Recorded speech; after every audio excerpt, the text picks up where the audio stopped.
Morning. It is Would You Rather Wednesday edition of Glenn Clark Radio.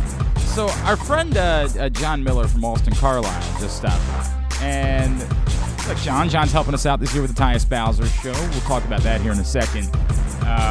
John's a good man. Gotten to know John. He's got his own podcast, The AC Report.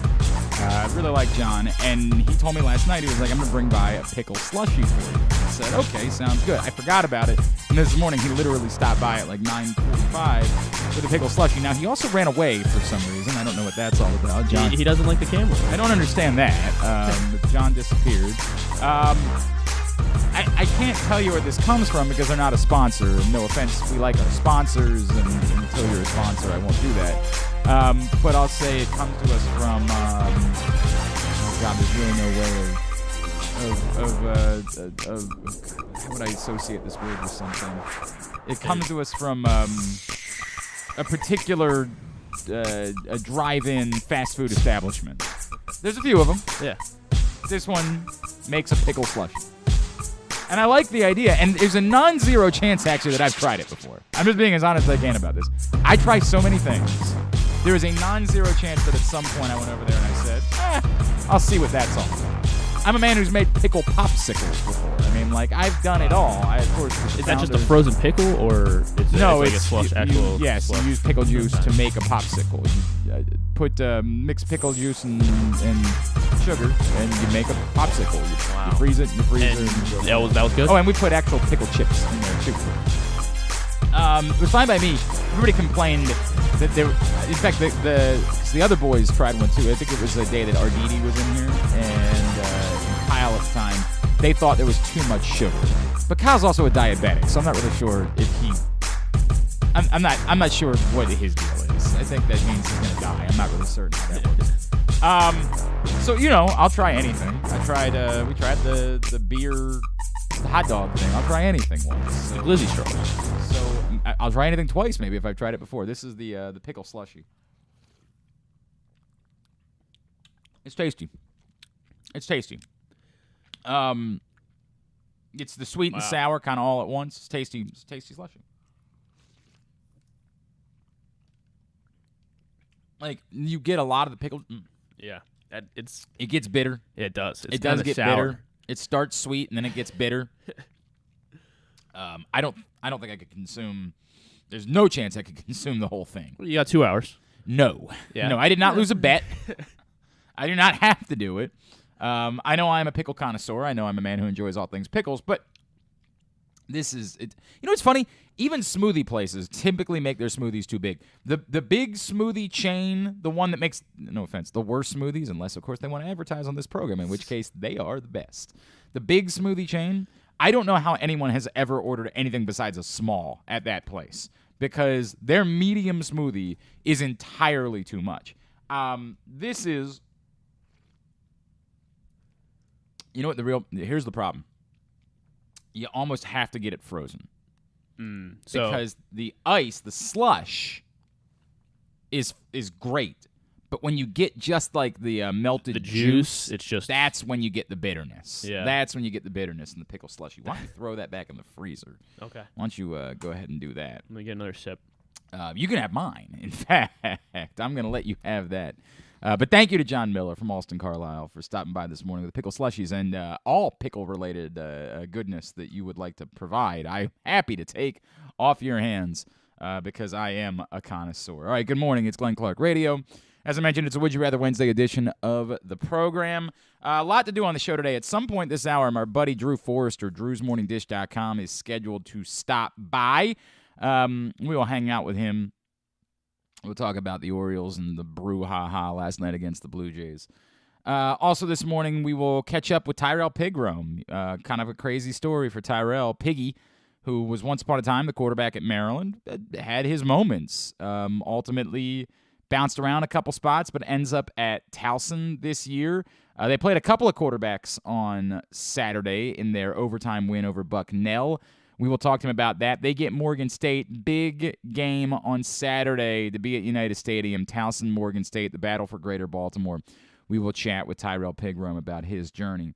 Also, we'll make our weekly trip to Bowie. Noah Denoyer, who a couple people are trying to tell me this guy has a chance to be the Orioles minor league pitcher of the year, which seems kind of crazy, but with Grayson getting hurt and missing most of the season, and you sort of look at guys that traditionally you would think about and say, hey, here's the guy who's going to win that. Noah Denoyer, who's been working as a long reliever for Bowie, has been excellent. His numbers have been outstanding. So we're going to catch up with him today. Also, we will listen in on segment 1 of the Tyus Bowser Show with special guest Justin Houston. Need to thank everybody who came out last night to Guilford Hall Brewery. We had an awesome time. Great night with Tyus and with Justin. Great dude. It's good to be back. This was my first time going to Guilford Hall Brewery. Oh, my word. What a gem that place is in Station North. It's incredible. And there's many different layers. There's multi-levels of space, of events, and they've got an outdoor area. It's an incredible establishment. I don't really drink anymore, so I didn't try the beer. Everybody tells me it's incredible. I did. They got the Bavarian-style menu, and I did help myself to the Brewer's sausage platter. You might hear it during the course of the Tyus Bowser Show. I was getting a little grief about my consumption of some glizzies last night. I don't care, man. It was awesome. Had a great time. Tyus Bowser Show all season long. We're going to be out. And like everybody that went last night knows, there's no catch here. Unless we tell you, hey, this one's got like a charity theme, we'd like you to make a donation or something like that. Unless you hear us say that, the Tyus Bowser Show is just your opportunity to come out and meet your favorite Baltimore football players. And a bunch of people last night got to come out and meet, get pictures with an autographs from Tyus Bowser and Justin Houston, who was also incredibly giving of his time. It's awesome. It's a spectacular way to spend a Tuesday night, and we're doing it all season long. We are coming to your neighborhood. Next up on September 20th, we'll be at Skipjack's in Middle River. So look forward to seeing the eastern part of Baltimore County. I know that's a Ravens rabid area. So we always have huge crowds whenever we come over that way. Find out more by going to PressBoxOnline.com/Bowser. September 20th for the next edition of the Tyus Bowser Show. It's a partnership of PressBox and Grade 8's Memorabilia. It's brought to you by our friends at Maryland Vascular Specialists, the all-new Ginsu Grills. We can't wait to see you for the Tyus Bowser Show, and really enjoyed last night. If you missed it last night, shame on you. But again, we will be listening in on the 3 segments during the course of this show this week. And then you'll also be able to find the entire video at facebook.com/PressBoxSports, youtube.com/PressBoxOnline, and you'll be able to find the entire audio a little bit later today at GlennClarkRadio.com. We'll put it up in the greatest hits, and then you will... Oh, no, I wasn't going to do the whole... I appreciate it. Thank you for being on your game. Thank you, Griffin. I actually was just going to say the greatest hits that time.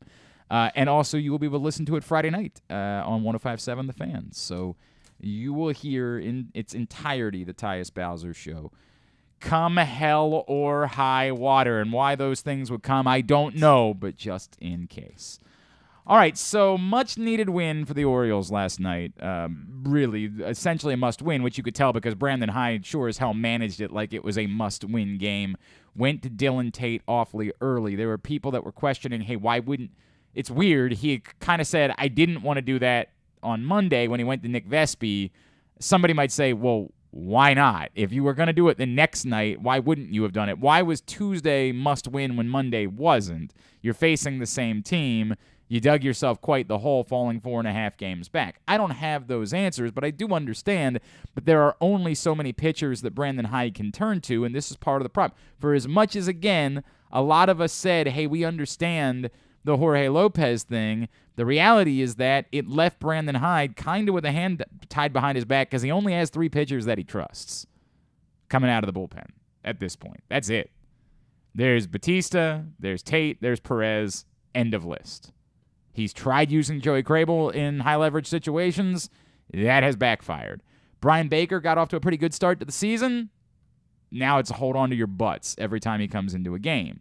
Keegan Aiken was a very valuable part of the bullpen earlier on in the year. Not a guy that you can put into a high-leverage situation. They only have so many guys they can turn to. And they had to fire all of them bullets last night. They had to go 2 innings of Jose Batista. I don't think it's Jose. They had to go 2 innings playing the Blue Jays. All of a sudden, I got and Rougned Odor is fighting. So I'm thinking about somebody. They had to go 2 innings of Batista last night. Felix Batista. They had to go back for another inning of Dylan Tate when they put him in. And Dylan Tate did a masterful job. I mean, my God, what a job he did of getting them out of trouble in the 4th. But you're basically saying, hey, if Dean Kremer isn't brilliant tonight, we're kind of effed. It's the reality. And you went all in to win 1 game, and I get it. Like, that's where you are. And I'm sure there'll be even more roster moves coming, but there's nobody they can call upon that they can count on to pitch in a high-leverage spot tonight. I know a lot of people were talking the 9th inning. I asked the question on Twitter, just to ask it, are we second-guessing whether Brandon Hyde should have pulled Batista after the Orioles scored 3 more runs in the 8th inning in order to make sure they protected him for tonight? At the time, a lot of what I got back was, well, he's not going to throw that many pitches. Given that they got an off day on Thursday, they can turn around and pitch him again tonight. Maybe.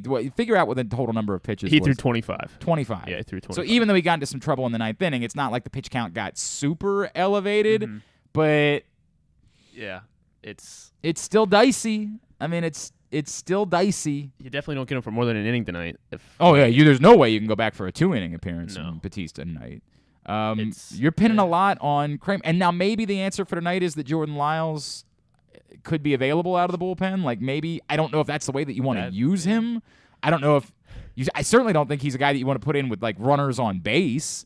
But if you have to go to somebody in the 5th inning or in the 4th inning tonight, if you get in trouble, that you could then I just don't know what Jordan Lyles' situation. I don't think he was at the ballpark again last night. Really? If I saw correctly. I think I didn't saw hear one of the beat anything. reporters say, again, because I was doing the Bowser show, I wasn't able to watch the broadcast until I got in the car later. And even then, I was kind of doing both things. Last night, this is a true story. After the Bowser show, I came back here. And the reason I did that was because I was doing a fantasy draft. We've got a sort of a media fantasy league that we kind of created with Ryan Ripken is behind. And so I had to do that, and I wanted to watch the tennis, and I wanted to watch the baseball. So I was like, I actually think I'd be better suited sitting where Griffin's sitting right now with all of the screens and monitors around him. And so I literally had the baseball up on there and the tennis up on that one, and I was doing my fantasy draft on my computer in front of me. There's a lot going on, editing audio from the Tyus Bowser show. So there was a lot of distractingness. Maybe I missed it with Jordan Lyles, but I thought I saw one of the beat reporters tweeting that Jordan Lyles was at home. So, I hope he's okay. And if it's the flu, typically 24 or so hours and you get through it and you're all right. You're right, yeah. Nathan Ruiz said that he is sitting at home. Because his tweet was good. Chicken noodle soup in hand. Right. Like, desperately wanting to eat these innings. Yeah. So maybe that's part of, maybe if they get Jordan Lyles back today, that could be a backup plan. I had thought that perhaps they would have him go back into the rotation come Friday, but perhaps they say, look, we got to deal with things as we deal with them. This is playoff baseball, which is one of my favorite things in the world is when you watch baseball that's so intense that you have to make reckless decisions. I always talk about it. One of my favorite things in baseball, it's so dumb, is when you see a team go with 5 infielders. Because they just know, hey, if the ball gets out of the infield, we're losing, right? Like, it's that moment where you just do reckless, insane things. Now, we see more of that, obviously, with the shift. But, like, in 1996, when the Orioles won the playoffs, I would wow out in those moments. Like, oh, my God, look at how they're doing this. Now we're kind of used to it. But I appreciate the fact that Brandon Hyde is understanding. You're 4.5 games back. You're about, if they had lost last night, they were going to be 5.5 games back of a playoff spot. Cooked. You have to manage like this. You have no choice but to manage with your hair on fire. Your life is on the line. And so I appreciate the decisions that he made. I do have to wonder what that looks like tonight because you're putting an awful lot on Dean Kremer's shoulders. And don't get me wrong, I know Dean Kremer has pitched well. But, That's where we are. That everything comes down to Dean Kremer. And I hope that Dean Kremer can handle that. I hope, that he goes out and he's proven he is this is who he is now. He's ready to be this guy. It would be spectacular if that proved to be the case. But yikes, it's a lot to ask. And if you do, again, it could be the option is you understand there's a Jordan Lyles piggyback there. Maybe. Again, I don't know that, but if Jordan Lyles tells you, hey, I'm good, then you might, if you're Brandon Hyde, say, we've got 2 pitchers to use to get us through tonight's game and get us to an off day. And so who else pitched last night? Run me through who all pitched last night. All the A guys. I think Tate went over an inning. Right. Perez, I think he might have only gone 1. So Baker went, I think, an inning plus.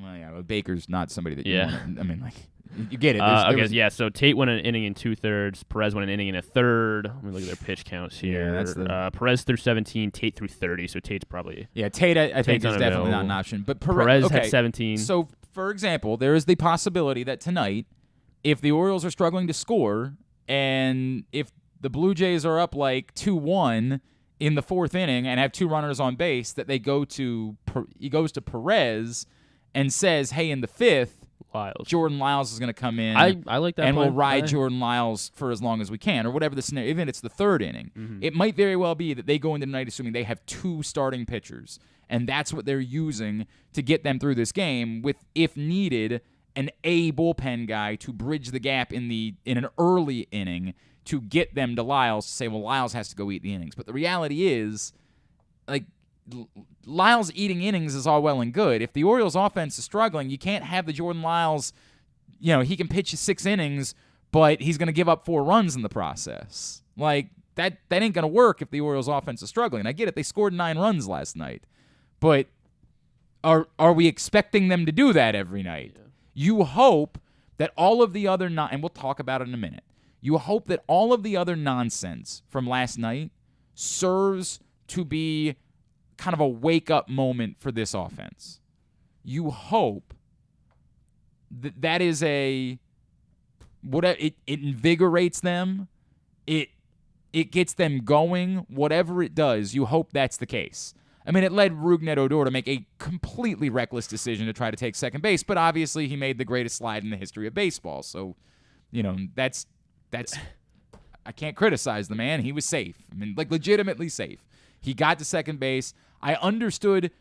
I don't remember who was in center field. I don't even understand that he noticed that they were lollygagging and said, well, why the hell not? Why not go for it? But he should have been out by, as Kevin Brown said, at 30 feet. He should have been out by a mile. It was a reckless decision, and he's made a few of those this season. Just reckless, all instinct, all heart, no brains types of all gas, no brakes types of decisions.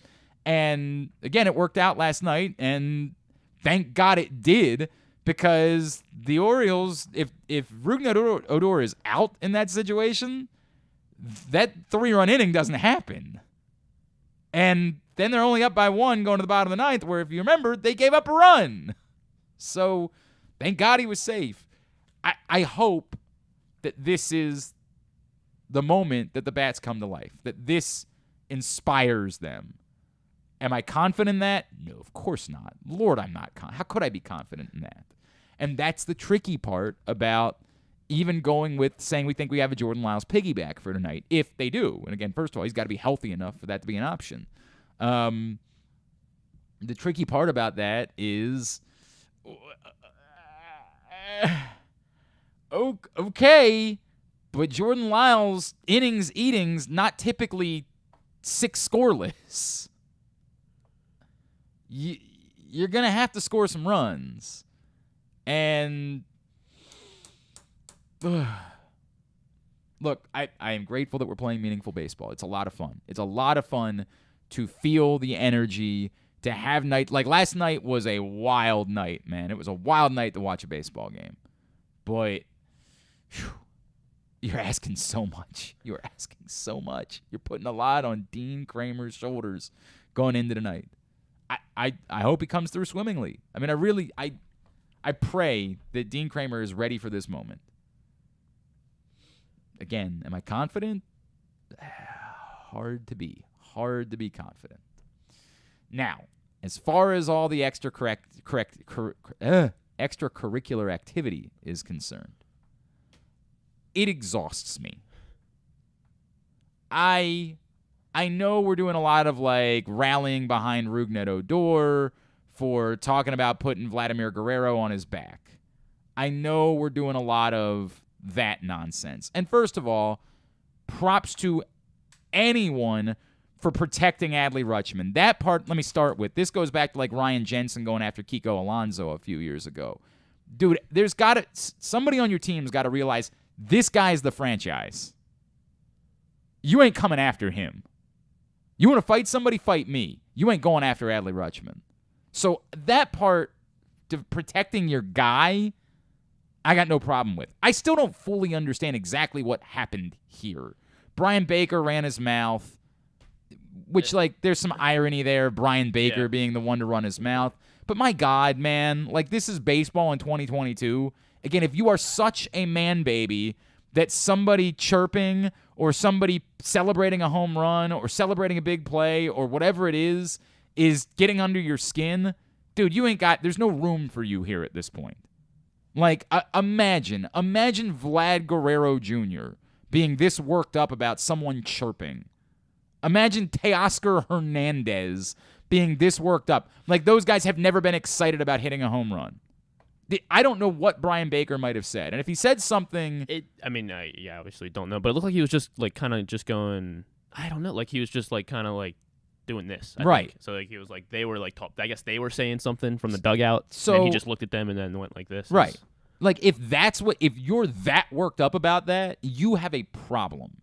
Now, if there's something else we don't know, like if Brian Baker said something disparaging about their wives or something like that, it's a different conversation. But if it's just antics, if it's just, nonsense, dude, this trying to prove what a tough guy you are is sad and pathetic. It's one of the weakest things you could ever... I know we make fun of the concept of toxic masculinity, right? Because we just throw it around. But that is the definition of toxic masculinity. You have nothing to offer. You're just trying to prove that you're tough. But you're not. And I respect the fact that someone would say, hey, but we know Rougned Odor is, right? Because we've seen it before. Rougned Odor actually is a tough guy. Well, I mean, come on, man. Come on.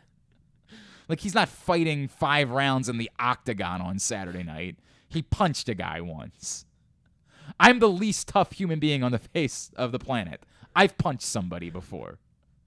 Like, I'm not going there, which isn't to say that Rougned Odor isn't tough, and I'm not saying that I want to fight the guy. I want to make that abundantly clear. My point is that all of it to me is exhausting. It's just exhausting. I'm so uninterested in all of this. I'm uninterested in the old school baseball people who are like, oh, I remember when this type of stuff wouldn't happen and people respected the game. I'm so uninterested in the idea that somebody making a hand motion is offensive to me, strikes me to my core. Like, I'm so uninterested in all of it. I'm not on... To say I'm on the Orioles side because I'm an Orioles fan, like, I guess... But I'm really on no one's side because it's all nonsense.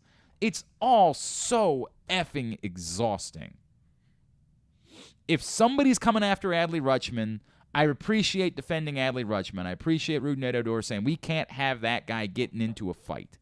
We can't have that happen. So we're stepping in between. Jorge Mateo holding up 500 pounds of Blue Jays, as was pointed out on Twitter. Respect. We got to protect Adley Rutschman, so respect for that. But everything else is so nonsense. It's so pathetic. It's so embarrassing. Like, to see that scene of 100 dudes all out of the field, guys running in from the bullpens. It's just so, like, what is this over? What is this about? No one got stabbed. Like, what is this? And we're so used to it because it's existed in baseball. Of course, there used to be real fights in baseball. There used to be, like, actual brawls in baseball. We haven't seen one of those in a long time. These teams play, another 7 times? Yeah, there's an opportunity. 6 There's times? no doubt about that. And I get it. Like, the emotions are high, and the intensity is significant because of the stakes. I understand that. But still, it's just so pathetic. Like, I don't understand. It's so pathetic. I'd like to hope that at some point, like, our brains are formed and we understand that the drunken Friday nights, somebody says something to you at a bar and so you want to fight them because of it. Like, I'd like to hope that most mature humans get over that at a reasonable age. I know they don't. I know there are some people that never do. But the rest of us understand how pathetic those people are, how weak they are. This is all very weak. This is all so sad. And it does not, I personally cannot tell you, yeah, now I'm fired up. It's the opposite of that. Now I'm good. Like, please stop that. Please just play baseball. I'll quote Rita. I'm tired. I'm tired of all the crap. Please just play baseball. Please just win. If the Orioles are the tough guys and they turn around and they lose tonight, what did that do for them? Just go win a baseball game. That's all I care about. That's the only thing that matters. You're not going to make a game up in the standings because you look tougher in a standoff. It doesn't work that way. It never will. I just don't care about this stuff. I just want you to play baseball and win baseball games. Again, protect your guy. If somebody really was coming after Adley Rutschman, and that's what Rougned Odor said, if somebody really was coming after Adley Rutschman, I appreciate the fact that Rougned Odor understands the best thing he can do for this baseball team is protect that guy. Because that guy's a star. There's nothing happening for this team if they lose that guy. If tonight somebody's throwing at somebody, I ain't stomaching. I heard that from people that in the ninth inning, once the Orioles went up by 4 runs, you should be throwing at Teoscar Hernandez. Get the F out of here. Get out of here. That's some caveman S. You have problems. And the umpires absolutely going into tonight will have to, before the game, do the bit where they put warnings. Like, we're not messing around tonight. Anything that looks suspect, you're gone. Which is problematic because sometimes pitchers just lose control of the ball and sometimes the ball hits somebody. And you run the risk of losing a starting pitcher. If Dean Kremer just loses control of a pitch and it hits someone tonight, specifically if it was Guerrero or Hernandez, there is a risk that he just gets yanked quickly. That's the reality of the circumstances. This is why I hate all of this nonsense. Because the umpires kind of don't have a choice. They have to be ahead of it after seeing what happened last night. And that puts some risk into where Dean Kremer can pitch, because if he pitches inside and misses, he could end up getting heaved. That's why I hate all of this. I hate all of this crap. Just play baseball. And I'm not blaming the Orioles. And it certainly seemed like the Blue Jays were more to blame for getting all pissed off about what was going on with Snyder when he got thrown out. Well, the umpire had been bad. The umpire was bad. The umpire was bad. Was it just him chirping about a call? Was that all it was? I think the inning before there was a ball really low in the zone that was called a strike on the Blue Jays, and then Mountcastle took the same pitch, but it was called a ball. And so then he came out and it was just that. Probably like a little ceremonious, like need to fire my guys up, I guess, probably. I'm not sure. But it's okay. But just to be clear, it wasn't any follow up on what had happened before. No. It was just about the umpire. At least not as far as I know. All right. Sick of all of it. All right. We are going to call Drew. He's not going to make it in. That's so sad. That's so sad. Yes, I would like to take a break. We'll take a break and we'll talk to Drew Forrester, drewsmorningdish.com.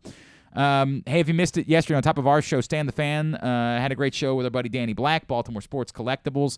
If you missed it, you can find it right now, Facebook.com/PressBoxSports, YouTube.com/PressBoxOnline. Drew Forrester's next, Glenn Clark Radio. What's up, everyone? This is Tyus Bowser, and I'm excited to tell you that I'm back for Season 2 of the Tyus Bowser Show in partnership with PressBox and Great H Memorabilia. Join us on Tuesday nights throughout the season as I'll be heading all over town with my special guests. And, of course, our co-hosts, Glenn and Rita. Or is it Rita and Glenn? What is it? I look forward to meeting you guys and talking a little bit about football and a lot about life. And if you happen to miss the show, you can now catch a replay Friday nights on 105.7 The Fan. Get all of your details for the Tyus Bowser Show right now at PressBoxOnline.com/Bowser. The next Tyus Bowser Show is Tuesday, September 20th at Skipjack's Crab Deck in Middle River. It's brought to you by the all-new Ginsu Grill and Maryland Vascular Specialists. That first sip. That first bite. Start your day off right with a delicious breakfast at Royal Farms. Choose from a fantastic selection of fresh Royal Farms breakfast sandwiches and top it off with a rich hot cup of the freshest coffee in the world. At Royal Farms, breakfast is available day and night. It's the freshest breakfast in the world. Real fresh, real fast. Royal Farms. Whether your focus is luxury and comfort, convenience and technologically advanced connectivity, or sporty performance and aggressive styling, we've got the perfect Highlander for you. Check out buyatoyota.com for deals on new Highlanders from your local Toyota dealer today. Sports betting has come to Maryland, and we're ready to help you win some money. Tune in for Simply the Bets every Tuesday morning at 11:40. FanDuel Sportsbook GM Leon Twyman and VSiN's Aaron Oster join the guys every week to give you all of the info you need and offer you a few winners. And every other Thursday at 11:40, tune in for Weekend at Bookies as Andrew Stecca and Alloy Sports' Brad Kronthal help make you some money for the weekend. So come win some money with us on Simply the Bets every Tuesday and Weekend at Bookies every other Thursday. Brought to you by the FanDuel Sportsbook at Live Casino and Hotel Maryland. Listen at PressBoxOnline.com/radio. Watch at YouTube.com/PressBoxOnline. Have you been to Guilford Hall Brewery? Located in Baltimore's Station North neighborhood, Guilford Hall Brewery breaks the craft brew mold with their great handcrafted microbrews and amazing Bavarian-style food selections. Join Guilford Hall 7 days a week for Orioles, Ravens, and all of your favorite college games. Make plans now to watch the big games, play trivia, or bring your dog for Yappy Hour. They even have free valet service on Friday and Saturday nights. Go to guilfordhall.com for a complete schedule of events, beer listings, and food and drink specials. We'll see you at Guilford Hall Brewery. This is the sound of 70,000 Ravens fans cheering a win. And this is the sound of Diane Heil of Annapolis cheering her own Ravens win. Woohoo! Seats for 20 years! Last year, Diane played Maryland Lottery Raven Scratch-Offs and won Raven season tickets for 20 years. Look for Raven Scratch-Offs at any Maryland Lottery retailer. You could win up to $100,000 or great Ravens prizes. Take it from Diane. It's surreal and it's exciting and I literally can't wait. Please play responsibly. Don't forget that full episodes of the show are available for free on Apple, Spotify, Amazon, and YouTube. But warning, you get what you pay for. You're listening to Glenn Clark Radio. All right, we continue along on a Would You Rather Wednesday edition of GCR. Today's show also brought to you by...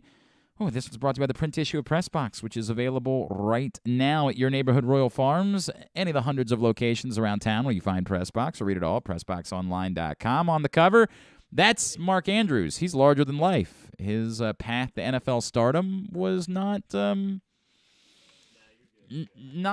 exactly the most common path, or not the most likely path. And you can read all about that, a great cover story from Bo Smolka about Mark Andrews on the cover of this month's print issue of PressBox, again, available right now at your neighborhood Royal Farms. Thought he was coming in today. We had a pickle slushy for him and everything. What the hell happened? Drew Forrester, drewsmorningdish.com. What do you have going on that's so important? Well, I'm a mile away from you. Okay. I mean, I know. I'm not even a mile away if I told you where I was. Are you at Calvert Hall? I'm really close to that. You know why? Why? And this is something you'll be familiar with in a few years. Because my 15-year-old son forgot his lunch at home. Yeah. Yeah. And then Dad literally sitting in the parking lot at your location has to go home to get it. Then I get home, and the dog needs to go out. No problem. It's 9:55. I let the dog out. 9:55. I let the dog out. The dog runs around for a few minutes, won't come in. I go out, get the dog. It's 10:06. Get in my car, drive about halfway over to see you. Guess where my son's lunch is? Still at home. So this one's not on him now. This one's on. So now I forgot his lunch. Right, correct. This one's on Dad. But then I got to go back home. Now I'm driving back over with the lunch. So anyway, how about those Orioles? Look, man, I just did my diatribe about it. If Rougned Odor was protecting Adley Rutschman, bless him for that, because that's the most important thing he can do for this team this season. But all of it is just so like the people that are like, this is what gets me fired up. Hell, none of this does anything for me. It's all so pathetic and embarrassing. All of the extracurricular nonsense. Well, you know what I'm going to say. I mean, you and I don't agree on much because I'm old and you're middle-aged, but we always have agreed on this garbage of you got mad because this guy did this and this guy did that, and the only way to the only way to handle that is the way baseball boys handle it. But we're going to get you. I saw somebody said last night. I think the score. I could be wrong on this, but I'm pretty sure it was 9-5 in the ninth inning, and someone said now would be a good time to plunk Bichette. Oh, I saw a few of those last night. I mean, I saw a few. That's a really good idea. Let's put runners on base. Yep. In a game that we are treating like Game 7. That's a good idea. On a team, by the way, with almost every guy in the roster could hit a 3-run home run at any moment. Yep. Go ahead and put that guy on base. Yep. Now, if you want to walk him, if you want to pitch creatively to him, as I like to say, and you coax a 6-pitch walk out of him, okay. But you hitting the guy for purposes of some sort of retribution because he stared into the dugout. I mean, like, what is wrong with you people? No, it's just pathetic. I mean, it's as simple as that. It's pathetic. I just cannot understand it. Like, and the whole thing with Brian Baker and like he looked into our dugout. Okay. Right. He's not allowed to look into your dugout. I mean, some of this probably goes back to the Hyde and Robbie Ray thing last year, where Robbie Ray's taken, or was that 2 years ago? Robbie Ray's taken, 75 seconds between pitches. And once he knew that Hyde didn't like it. Yeah, then he was going to do it. Then he was going to take 100, right. Right. So it probably goes back to that. But, it's so comical what offends these guys. They are children. It's hilarious. They're children. They are pathetic, sad children. And what I said, that like we can all say, hey, no harm, no foul, right, at the end of the day, and maybe it gets this team fired up, and maybe it's what inspires them or whatever. Here's the problem, though. After all of this last night, inevitably, if Dean Kremer tries to pitch inside to Vlad Guerrero tonight and loses it a little bit and it ends up hitting him, he might get tossed in the second inning of tonight's game because the umpire is going to go into tonight saying we're not having any of that stuff. So because the umpires are meeting as we speak, having a lunch somewhere downtown on $110 a day per diem, and the umpires are saying, now it's up. We can't let this get out of hand tonight. Correct. This thing could boil over tonight. We got the first sign of animosity. We got to nip it in the bud. Yep. Because they want to be the show. I mean, I don't know if it's that they want to be the shit, but hang on a second. I actually will defend them a little bit. I get it. Like, that's what this shouldn't exist. There shouldn't be guys trying to throw at somebody tonight. So I understand them saying. Oh, well, that's true too. Right. I understand them going before the game, both managers, and saying, "Look, we're not doing any of it. This ends. They got to play 7 more games against each other this season. Like." This is over. If y'all are doing any funny business tonight, we're ending it. And that screws over a pitcher who wants to work inside, knowing that might end up getting away from him, and it might be no intent whatsoever, but you could end up losing your pitcher because of it. That's why all of this is nonsense. It's all just the height of nonsense. Thing like this dude, Bichette, with the series he's having. Oh, my God, man. Oh, my God. What the heck? Everything he hits looks like it's going out of the park. Correct. Well, at some point, like, at some point you just don't pitch to him, don't you? Like, at some point you give him the Aaron Judge treatment, don't you? I would say that, tonight, if there's runners on first and second and he comes up, I'd be very, very careful with him. And as crazy as it sounds, you might be better off walking. Yeah, like, let somebody else beat you. Just based on what he's done. Right. Based on what he's done for these 4 games. Let somebody else be the one that ruins this. 3 games.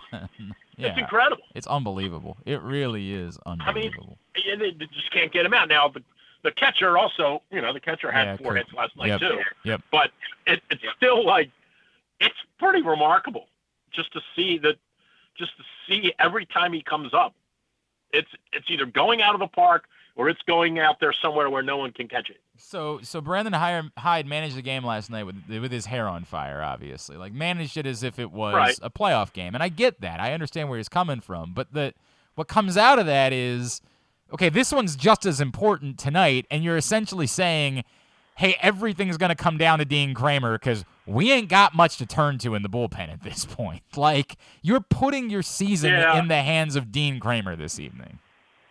And it's a catch-22, and we're kind of stupid for arguing about the fact that they won. But I'm not sure I would have had Batista come out last night for the 9th. Although I guess there's a train of thought that they're off tomorrow, and if I've got to bring Batista in tonight, maybe I say to him, okay, here's the deal. I'll bring you in either to start the 9th and give you 15 pitches, or you won't start the 9th, and if they get a runner on, and I'm doing this obviously presupposing that the game's in the balance, and if they get a runner on, then I'll bring you in. Mm-hmm. So I guess in a perfect world, I would have not brought him back out, and I would have assumed, hey, we can hold a 4-run lead, but you're talking about a very dangerous offensive team who seemingly has our number a little bit in Baltimore for whatever weird reason. And I guess, these guys know if there's one pitcher you assume you can tax a smidgen today, maybe it is Batista because he's throwing. He really only throws every time you have a chance to win. It's not like he's in there no matter what the score in the 5th or 6th inning. So I don't know. I mean, they won. Right. Oh, I'm not questioning the way that Brandon Hyde went about it last night. I really am not. Like, I think he had to do that. I think if there's a question, it's why would you go to Dylan Tate early in the game last night when you weren't willing to do that the night before, right? Like, why was last night must win, but the night before wasn't must win? But that's a different conversation, right? Like, I get it. They're 4.5 games back. You lose that game last night, it's over. Really, it's over. Like, it's the end. I understand why he did it. It's just me realizing the ramifications of it. The ramifications of it are you're in the situation that you're in. Maybe if Jordan Lyles is okay, he could help you out tonight and get you through the game. Is there an update on that? Yeah, we have an update literally seconds ago. Rock Kabato just tweeted that Tyler Wells is coming off the IL and he will be starting tonight. What the F? Yeah, that was my reaction. Wait, really? Yes. Who is? Tyler Wells will be starting tonight. Okay. What in the blue hell? Has Tyler Wells made a rehab appearance? I think he has made a rehab appearance. Let me find out. Oh, my God. Well, I don't know how many innings. Tyler Wells was on an innings count when he was healthy. I mean, I don't know how much they can get out of Tyler Wells tonight. I mean, look, Tyler Wells pitched really well, so hopefully he's ready to go. My God, that is pretty dramatic. I don't know why. No doubt. Why to start though? Like, that part I don't get either. Is there something wrong with Dean Kremer? Not that I know of yet. Oh God, imagine if he caught the bug that Jordan Lyles had. What a dramatic turn of events. We call COVID the bug now. Yeah, that's what we're calling it, the bug. That's where we are. All right. Well, here we go. Tyler Wells goes for the Birds tonight. But that's why you probably think something has to be wrong with Kremer. Because why wouldn't Wells piggyback off? Correct. Why wouldn't he be available out of the bullpen tonight? Yeah. Now maybe it's whatever. I don't know. I'm not going to try to figure this out. I know nothing. So Tyler Wells starts tonight for the Birds in another must-win game against the Blue Jays. Hey, football season starts on Sunday. Are you? Drew Forrester is with us. Are you oddly not feeling like a lot? Maybe it's just because the Orioles are good, so it's a little bit different. I am not feeling nearly as much like pandemonium as I typically do about the start of a Ravens season. No, 100%. And I would say the answer to that is twofold. A, you're right. The Orioles being relevant definitely matters, right? We haven't had this in 5 years. And so usually by August the 1st, we got all of our Ravens gear on. And the second thing is, I do think because you start on the road, there is a little bit. This week would normally have a bunch of hype. There'd be a concert. They'd bring in some washed-up band, OAR, somebody to do a show out there. What is your deal? You know that guy is like. By the way, it was all-time low, and he's like maybe been the nicest person ever to us. Like maybe not the guy. Like of all the people for you to take shots at. Like the guy that's gone the guy that's raised more clothes than you and I have over the Wait, I said OAR. I didn't say all-time but low. It wasn't them. It was all-time low. I'm kidding. Anyway,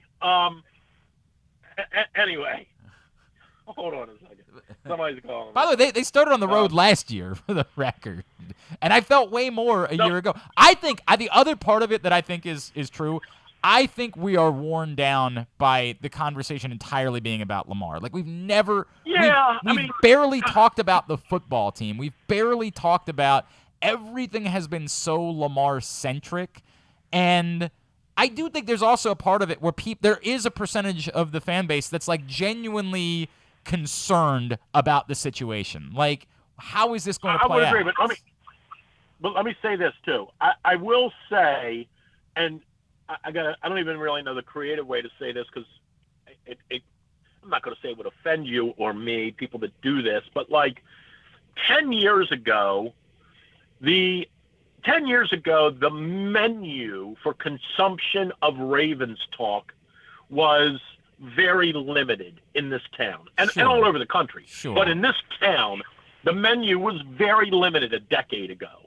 2012, there were 3 or 4 spots you could go for Ravens content, and those entities were out at the football complex every day, and if you really wanted to know who looked good today in practice, there were 4 places to find it. Today, there are 40. Now, 30 of them are eyewash. They're just people who say, hey, let's start a Ravens podcast and call it the Purple Zone. And you and I will read Twitter, and then at 5 o'clock, we'll talk about the Ravens. Well, there's 30 of those people out there, right? I think you're underestimating that number. I think it's more like 300. Okay, but the menu for commentary and talk and chatter and this, whatever you want to call it, this bubbly euphoria about the season starting, it probably does exist, but it exists in way smaller pockets, and you and I aren't part of those pockets, right? So in the past, they would all be centered around 4 or 5 entities.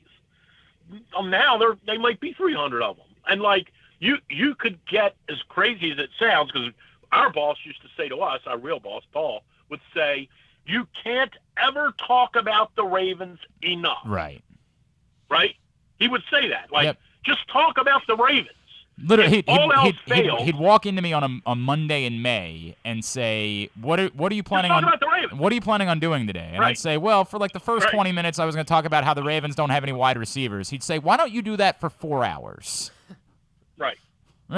So I do think that exists, right? I do think that, and I also think, and this is out of my wheelhouse because I don't really do it anymore, but I also think there's been a a sizable shift in interest about the Ravens juxtaposed against the interest in fantasy football.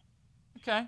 So if you had a pie and you were cutting up pieces devoted to interest about the Ravens versus fantasy football, a decade ago, it would have been 6 pieces of the pie for the Ravens, 2 for fantasy football. Today, I'm not so sure it's not 4-4 or 5-3 the other way. Like, it's insane how many messages and ads I get delivered to me about fantasy football. It's true.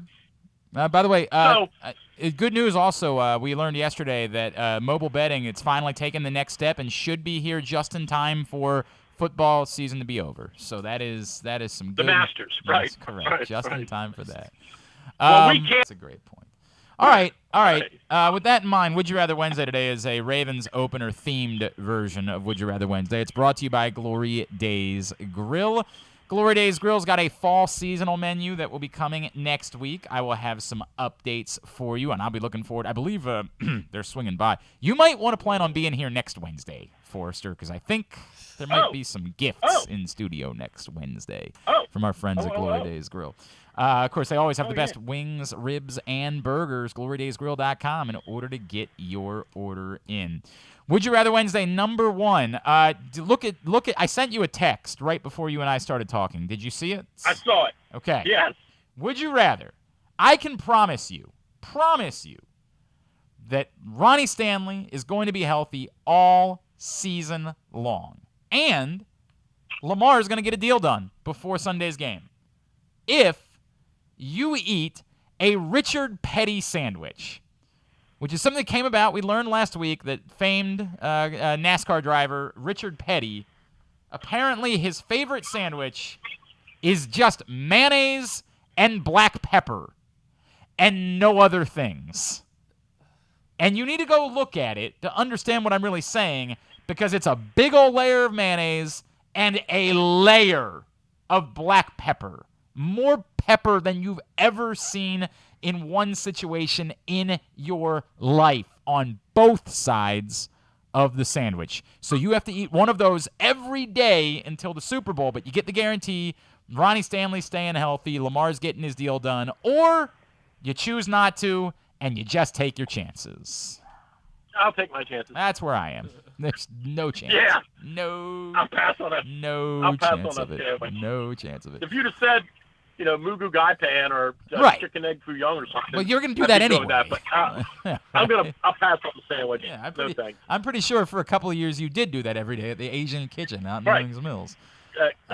Number 2, same odds. Bet $1,000 on the Ravens to win the Super Bowl or on Lamar to be MVP again. I found that odd. Both have the exact same odds, 20-1. Which one you betting $1,000 on? If I had to bet $1,000 on one of those two, yes, I would bet that the Ravens win the Super Bowl. Why? I think there's just too many other players. There's just too many other guys that have a little bit more cachet with the media than Lamar. Like, now you've got to knock Mahomes out. You got to knock Justin Herbert out. You got to knock. Whereas you could go 11-6 and win the Super Bowl. I think that's what the Rams did last year. Okay. Yeah. All right. I'm listening. And number 3, would you rather? Very simple for Sunday. It's Joe Flacco or it's Zach Wilson. I would definitely take Zach Wilson. You know what I'm going to say about Flacco.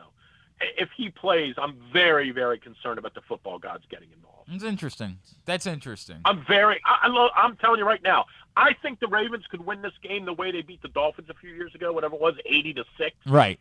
Like, I think the Ravens could go in there on Sunday and be like, okay, we're going to show you guys right from Jump Street. How's 48-7 sound?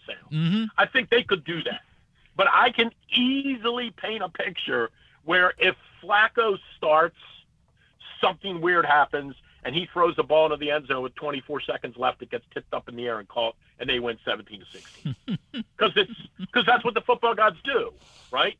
That's what they do. I understand what you're saying. I find it highly unlikely. I do. I know.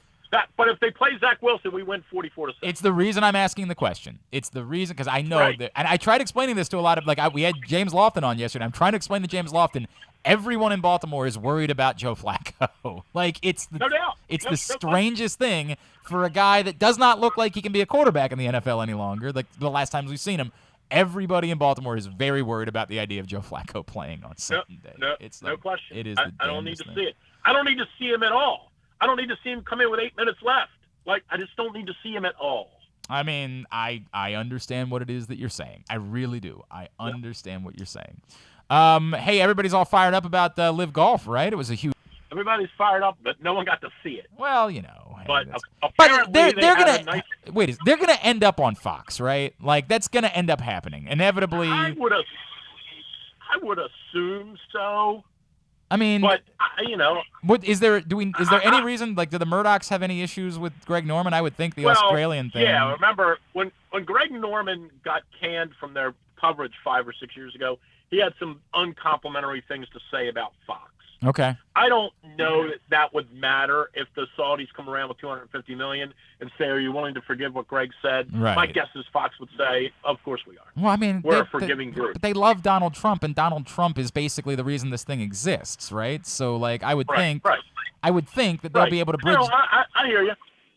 I think that they'll have some coverage in 23 for sure. Yeah, but I mean, are they okay? They'll get some. Here's the other dumb guy question I have. Are they trying to pretend like one of these events matters in any way? Are they – I get that none of them do, but have they, tried to say, hey, but the one we play in, wherever it is, that one's the big one? Or something. Yeah, not really. Okay. No.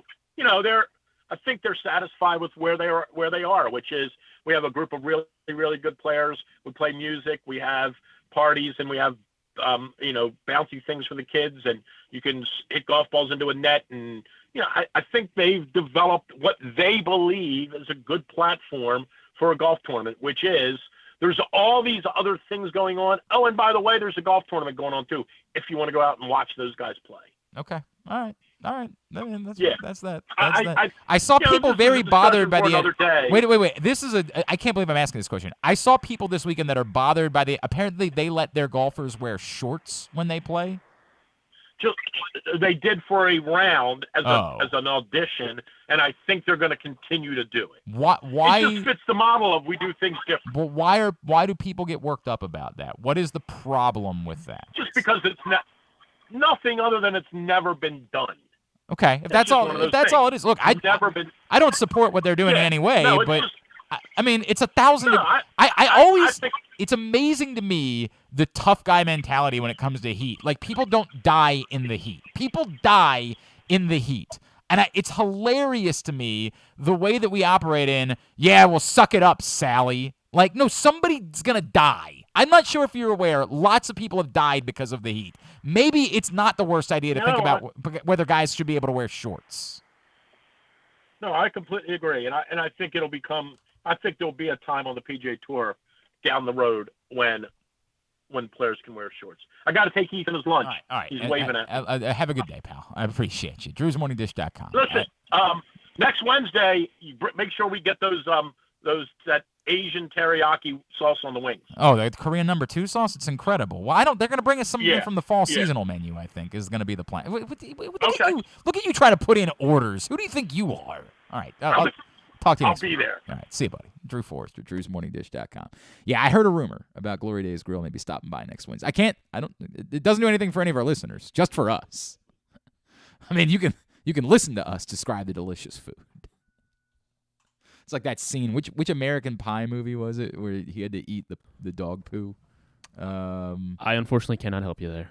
Oh God, I think it was the American Wedding. I believe it was where he lost the dog ate the ring.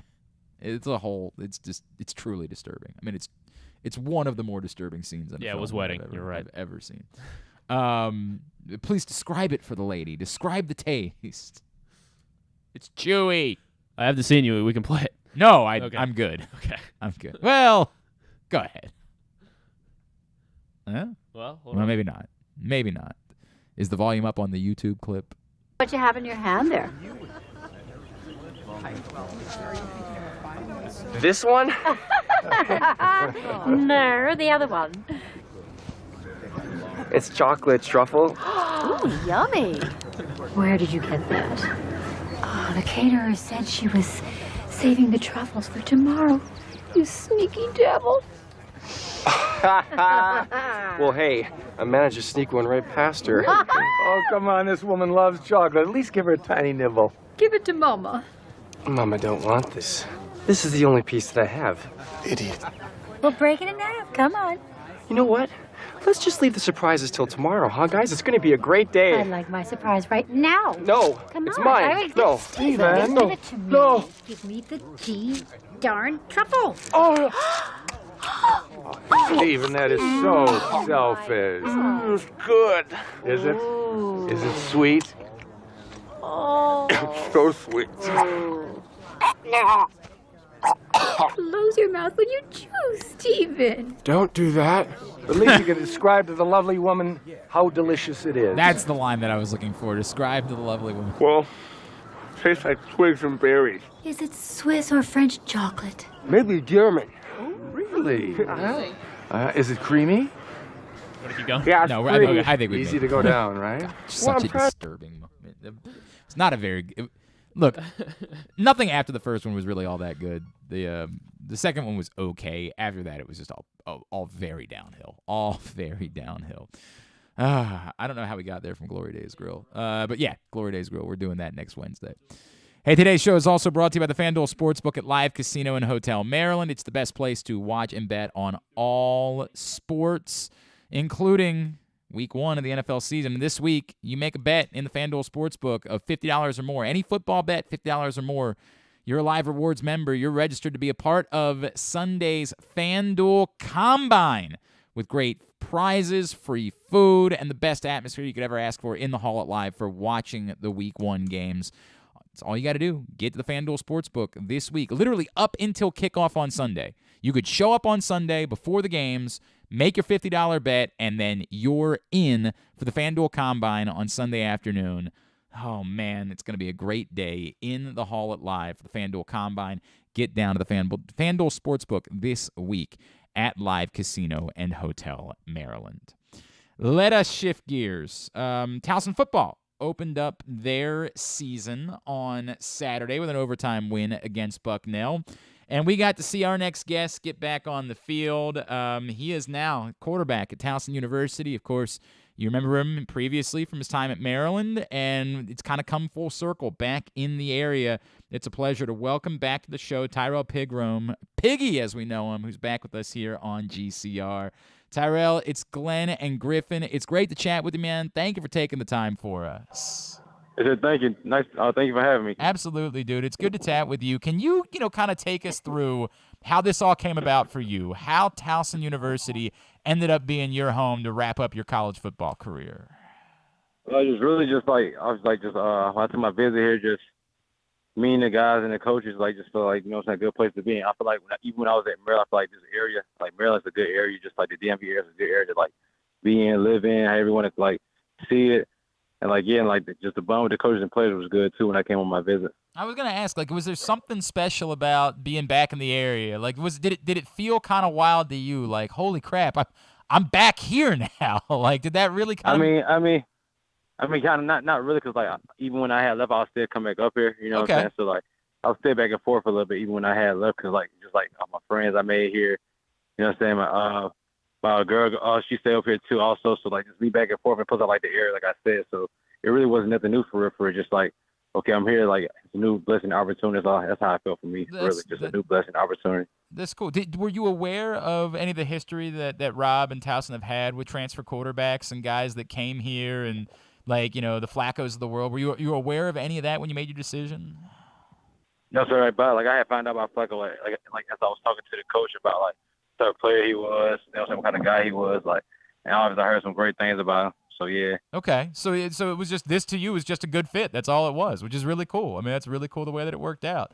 Tyrrell, for you, everything that you've already accomplished, all the things that you've already done as a player, what were the priorities for you coming into this season, knowing you got one more shot to play? What was it that you wanted to accomplish from this season? just like ending on a good note. Really, just having a winning season, building like bonds with new guys, new coaches, new people, and just having having a better season than I had in all my careers, and just have a better be a better me as a player, as a person, a friend. However I can be a better person, just want to continue to grow in every aspect. I say, and I feel like I win. Like it's a victory for me and for everybody that's around, because just me having a good spirit and having a good heart, showing you what kind of person I am, player. I feel like it's just my energy just to rub off on guys, just how I am, how I be seen, as a good person. That's cool, man. That's cool. Tyrrell Pigrome is with us here on GCR. Towson quarterback. They're getting ready for a big one on Saturday, the Battle for Greater Baltimore against Morgan State, 7 o'clock. Going to be a great atmosphere at United Stadium. You're going to want to be out there. Tyrrell, obviously a unique situation in the opener as a couple of you guys played. Did you feel like as you got here, were you promised anything? Were you okay with the idea of, hey, I still, even coming down a level, I've got to compete, I got to prove what I'm all about? Oh yes, more definitely. Even whoever I talked to in the recruiting process, even when I told them, I told them the same thing. I don't want nothing given to me. You know what I'm saying? So because nothing's never given to you in the real world. So this is the real world. How I look at it. You know what I'm saying? So I told them, it don't matter whatever situation may be. Well, if I'm not doing my part, don't play me. If I am doing my part, you know what I'm saying? Okay, let it be. Okay, but if not, just don't never give me anything. You know what I'm saying? Always coach me. Let me know when I'm wrong, right? I just want to, you know what I'm saying? Just I don't want nothing given to me. So I made that be known to them when I got here. Even when I had took a visit, they told me that also, nothing would be given to me. So, I respect that also, because, nothing's out here is given to nobody. You got to earn and work for everything out here. So, yeah. I understand that. So do you feel like you've earned that moving forward? Do you feel like you've proven yourself you're the guy to lead this team? I mean, I'm not sure. We're just gonna see. You know what I'm saying? Have I been working on myself and bettering myself? Yes, of course. Have I been building bonds with guys on the team from every aspect, from every position? Yes, I'll say that. But it all come down to performance at the end of the day. Whether you know it or whether you show it at practice, okay, that's fine. But you got to show up when it counts. I get it. Saturday. I get it. Right. So at the end of the day, I got to just improve. You know what I'm saying? Just continue to grow as a player, as a person on Saturdays, and put us in the best situation to win. And that's all I can say. Really, just put us in best position to win. Just help us. I just got to do my job to help us win. I was saying make sure everybody stays together and work, and just continue to work. I'll say. I understand that. By the way, the chips will fall. I mean 1 for 1 though, right? You guys, you delivered a win, right? So far so good in that capacity. That's what matters most at the end of the day. What is it that you still say, Tyrell, for as long as you've been doing this? Where do you still see areas that you say, I can still get better here? These are still things that I can grow as a quarterback. I'll say just being a vocal leader, just being more vocal. You know what I'm saying? And just making all the easy plays, the small plays, make them count when they need to count, when they need to be counted. But me, I'll say for just making all the small plays, treat every small play like a big play. Really, you know what I'm saying? Just make the small ones count. And feel we're being the best positions. Me just being a vocal leader. Me, I feel I'm on time I talk I say anything to the team. It's when I feel I need to say something right here in this area. Okay. But I feel I just need to be more vocal in every aspect, whether it's good, bad scenarios. You know what I'm saying? We go up or down. You gotta be more vocal. You know what I'm saying? Just to the offense on the sideline, whatever that case may be. And not just say anything when things going good or when things going bad. Just gotta make sure I'm talking to them every possession. I'll say just when it's good or bad. Just continue to talk to them and just grow with the guys. I think everybody in this area, associates you. I think everybody remembers the big game against Texas and how well you were playing at this point. How did going through the injury and setbacks, how did it mold you as a human? Everything that you've been through since, if we go back to that day, and how you were riding high, how have you changed and evolved as a person, as a quarterback, since that moment from having to face the adversity that you had to face? I mean, of course, you're going to get into a hole, especially when you never had a really, a bad injury like that. So I feel I found myself in the hole a little bit, but at the same time, I feel I had to get myself back up. You know what I'm saying? Because, nobody's going to baby me in that situation. You know what I'm saying? You only can tell me a few times to do something, a few times not to do something. But at the end of the day, I got to want to do it. I got to want to, be able to better myself. So I say I went in kind of hole for, the first, so I say, a few days, or some weeks or whatever. But at the end of the day, I knew I had to get myself back together. That's when I got to working, you know what I'm saying? Just had to bounce back off that. I feel I really gained my confidence back just with my legs. Really not even the next season. I'll say probably a season after that when I played with Bowie, really I just So I really just gained my confidence back in my legs then, really. But you see the first year too, I came back off my injury, I was like, I got way heavier, too strong upper body wise. Like I just got way heavier. Just wanted to get I was just build really just focus on building more strength in my body. So I felt I also felt too stiff at that size too. So that's why I had to cut myself right back. That's why I had to cut myself back down. And I feel like I had to just get back to the weight I had got, get back to the way I was playing at when I played Texas. So now I just feel confident. I've been at that weight since probably since probably when I went to WKU. So I just been feeling comfortable ever since then. With my legs and stuff like that. We saw you run a bit, are you back to that place where you're comfortable? I'm not. Oh, no, we're not definitely. Yeah. Okay, we're not going to say you're Lamar Jackson, right? We're not going to go that far. Nah. But you're back. I mean, for my injury, at high school, whatever, and stuff like that. I got some clips. I got a few clips that look like that a little bit. No, not speed wise. No, but I feel like I got some cuts. I got some cuts that's kind of similar, I'd say. Okay, all right. Arsenal. Yeah. We can't wait to see more of that this season. We can't wait to see more of it, man. We like everything about that. What would it mean to you for everything you've been in your journey for this to lead to you taking Towson to a CAA championship this year? What would it mean for you for that to be how you got? Obviously, somebody would say, well, you went down a level, whatever it was. But what would it mean for you to say, I'm going to go out as a champion this season? I mean, a lot just so all the adversity I faced, everything that I've been through in life, everything. I feel like it'd be a huge accomplishment. You know what I'm saying? Just everything that I done dealt with, been through, just whether it's on the field, on the field issues or off the field issues. It'd be a huge blessing. I feel like that'd be a moment I share some tears, to be honest with y'all. To be honest, wow. Just everything that, you know what I'm saying, just everything that person grew up with, you know what I'm saying, been through, like I said, on off the field. That'd be a huge a huge accomplishment, I'll say. So it'll be a great feeling to end like that for your last season, I'll say. That's cool, man. And then what's your relationship like with with Coach Locks? What's your relationship like with Merrill? Are you are you the type that hey, I'm rooting for those guys, I still have love, or is it tough because? Yeah, for sure. I still got guys that still play there and all that. So they know I'm rooting for them. Anytime they post something about them, about the players I still communicate with, I still repost their stuff. Of course. Okay. No bad vibes nowhere. That's awesome. No bad vibes nowhere. Just yeah. That's awesome, dude. Tyrrell, it's such a cool story that you ended up here, bro. I can't wait. Saturday night, Morgan State is going to be a great atmosphere with everybody around town coming out to see it. We can't wait to see more of you and what you're capable of doing, dude. Let's plug Twitter, Instagram. Where can Towson fans be giving you a follow? Hold on. Let me check this. I think is it _Piggy T on Twitter? Is that you? _Piggy T. Is that right? I think that's right on Twitter. _Piggy T. On Twitter, yeah. Instagram, I gotta check my Instagram. Appreciate it. I'm sorry. Is it? Hang on. Go ahead.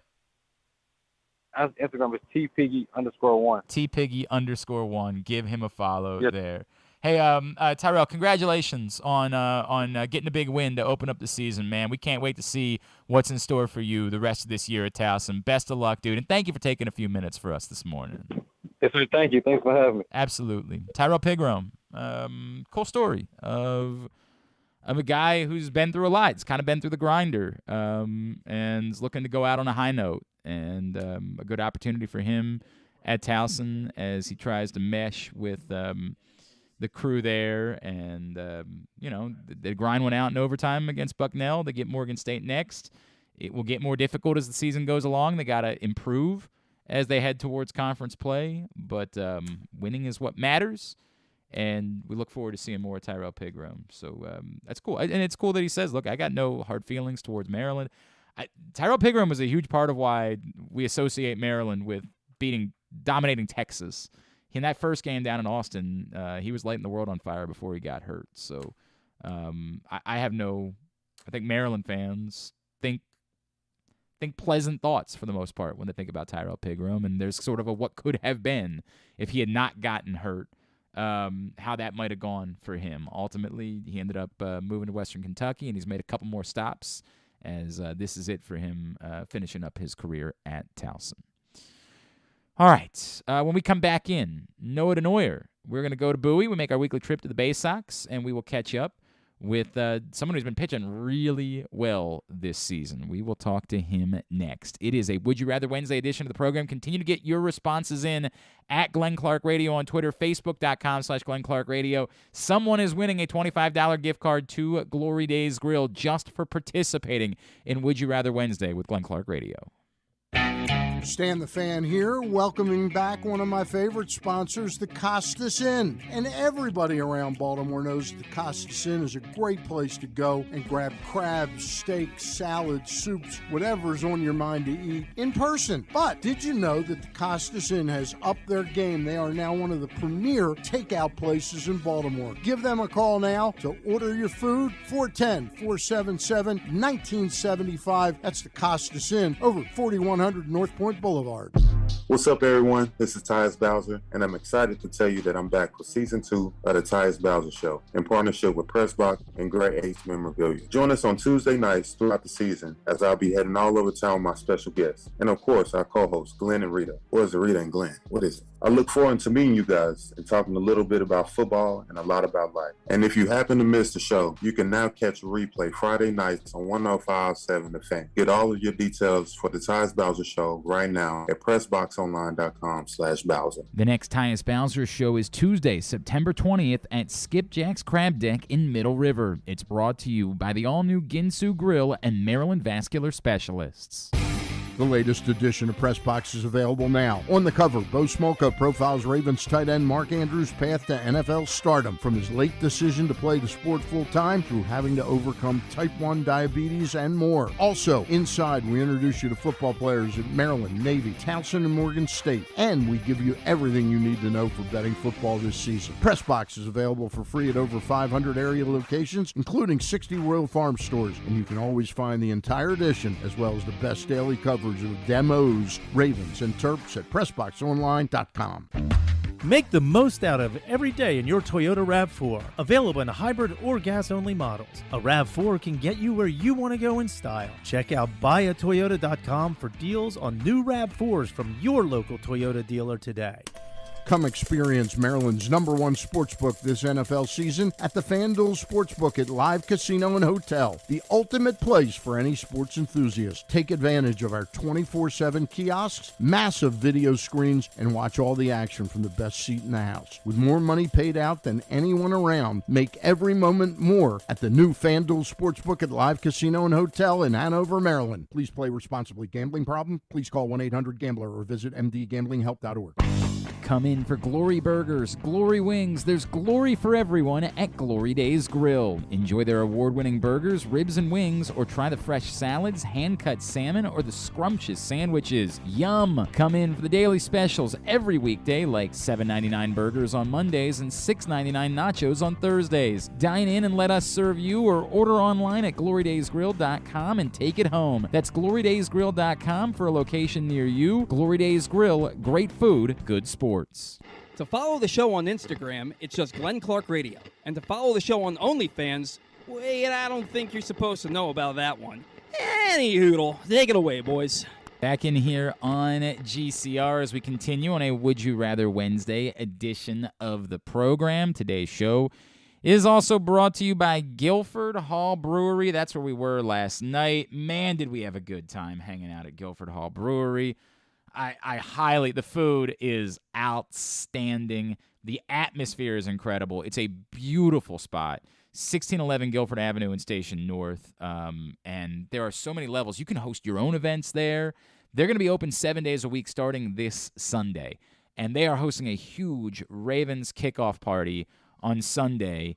You show up in your football gear, you're getting 10% off, which just start with that. They've got a great upstairs area with a projection screen for watching the game. I'm blown away by how great this place is. It is a truly hidden gem within our city, and I very much encourage you to get out there to check out Guilford Hall Brewery. Again, the Ravens season kickoff party. They've also got a big Oktoberfest party coming up on September 24th. from noon to midnight. Free admission. There are some VIP ticket options available.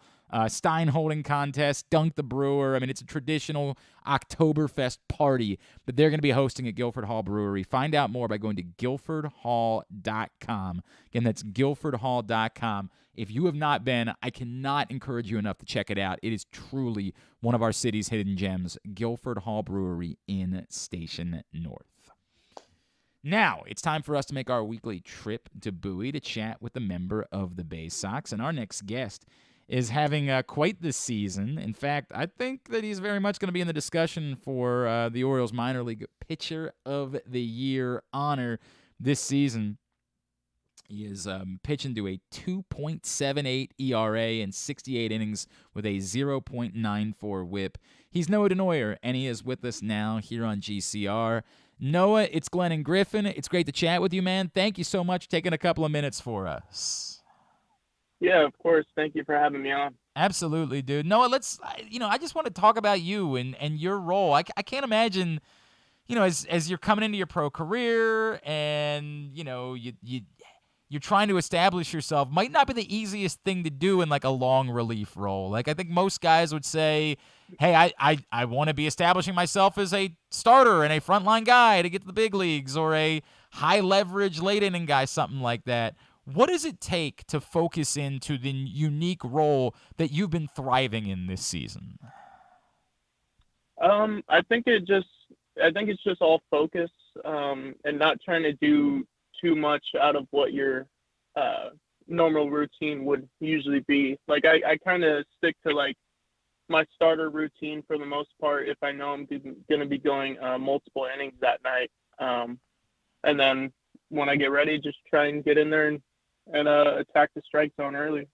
64 strikeouts, 11 walks. Those numbers will work. No matter where you are, those numbers play. Have you? Is there something different that you've been doing? Is there a new pitch that you've introduced? Can you explain why it is that you've been able to find so much success this year? So I've always had my curveball for the most part, and it's really just trying to set up that pitch to have success later in the counts with it. So I've been working on a slider, trying to throw that in the strike zone early. Same thing with the splitter I've been throwing. Just trying to set up my curveball for later in the counts, and just trying to get some swings and misses. I mean, it's working, dude. It's clearly working. There's no doubt about that. Noah Denoyer is with us here on GCR. Noah, are you the type that says, okay, this is working for me, this could be what I do for a very long time, I can make a lot of money doing it? Or are you the type that says, hey, I don't know if you guys have noticed, I'm pretty good at this, maybe I'm back in the rotation next year? Like, how do you handle that? Honestly, pitching is pitching for me. As long as I can get in there and compete against the highest level of hitters, I'm happy and content. And I don't know, I like competing, so however I can get that chance is what I'm going to do. We've talked about this with a couple guys. Is there less of a feeling? Once upon a time in baseball, people would talk about relievers and say, hey, remember, but they're all failed starters. So that's the way we would discuss them. I feel like a lot of that has changed. The mentality around this has changed with more specialist roles and, with the concept of bullpenning for even good teams in the major leagues, and the idea that, hey, we got to get through a number of innings. It doesn't matter really who we're using to get through those innings. Has that permeated? Like, is there less of a feeling of, hey, it's important that I have to be this guy versus, hey, we understand how baseball's changed generically, and whenever, wherever, whatever we're doing, if we're finding success in helping the team, it's no longer relevant what our title is? Yeah, I agree there. As long as you're putting up zeros and trying to go multiple innings or be a one-inning guy, however you can get through 9 innings without giving up too many runs is really good in baseball. So. Yeah, it's going to help you. You're going to be able to make a good amount of money doing something for a while if you're capable of doing it. Noah, your background, you know another guy that's had a hell of a year. Tell me a little bit about your history with Dean Kremer and you guys pitching together at the JUCO level. Kind of a cool story that like you guys could end up pitching together in the major leagues here in the next year or so.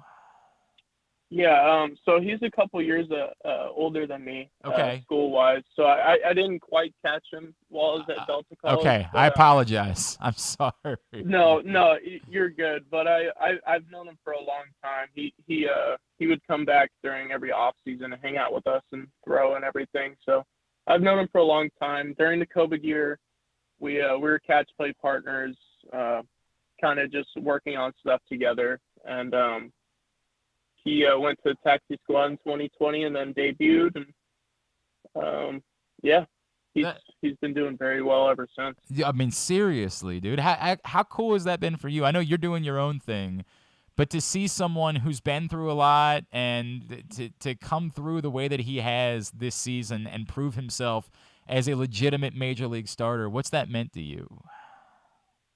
It's awesome. I mean, just seeing like a junior college guy being able to make it and pitch at the highest level is inspiring. And then also like seeing like his development over the years, like from like the outside looking in, like it's pretty cool. Like I've seen him develop his cutter, his changeup, like everything, and him having success now is just inspiring. So that's awesome, man. That's awesome. No, you know, obviously there's a lot success. There's a lot of that going around the Orioles system at the moment. You guys have had a great second half, and of course we know what's going on at the major league level.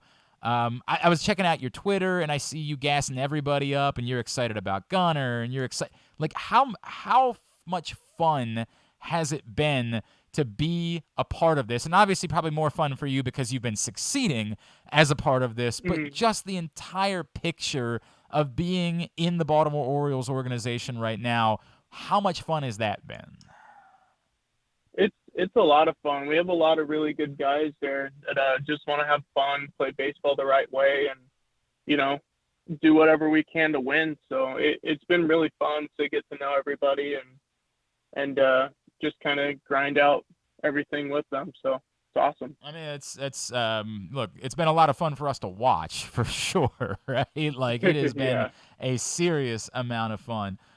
You feel like you're getting, you know, I'm not trying to age you because 24 is still young, but do you feel like, you know, you're getting to that point where like, hey man, I think I'm close. I think I could help the major league team pretty soon. I get that you're not going to be allowed to make that decision.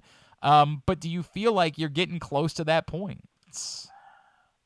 I feel like I'm getting closer to the point. I think just more of being more consistent with all my off-speed pitches and you know, kind of keep replicating what I'm doing out there on the mound, all at the same time throwing my pitches and you know, keep having success. You know.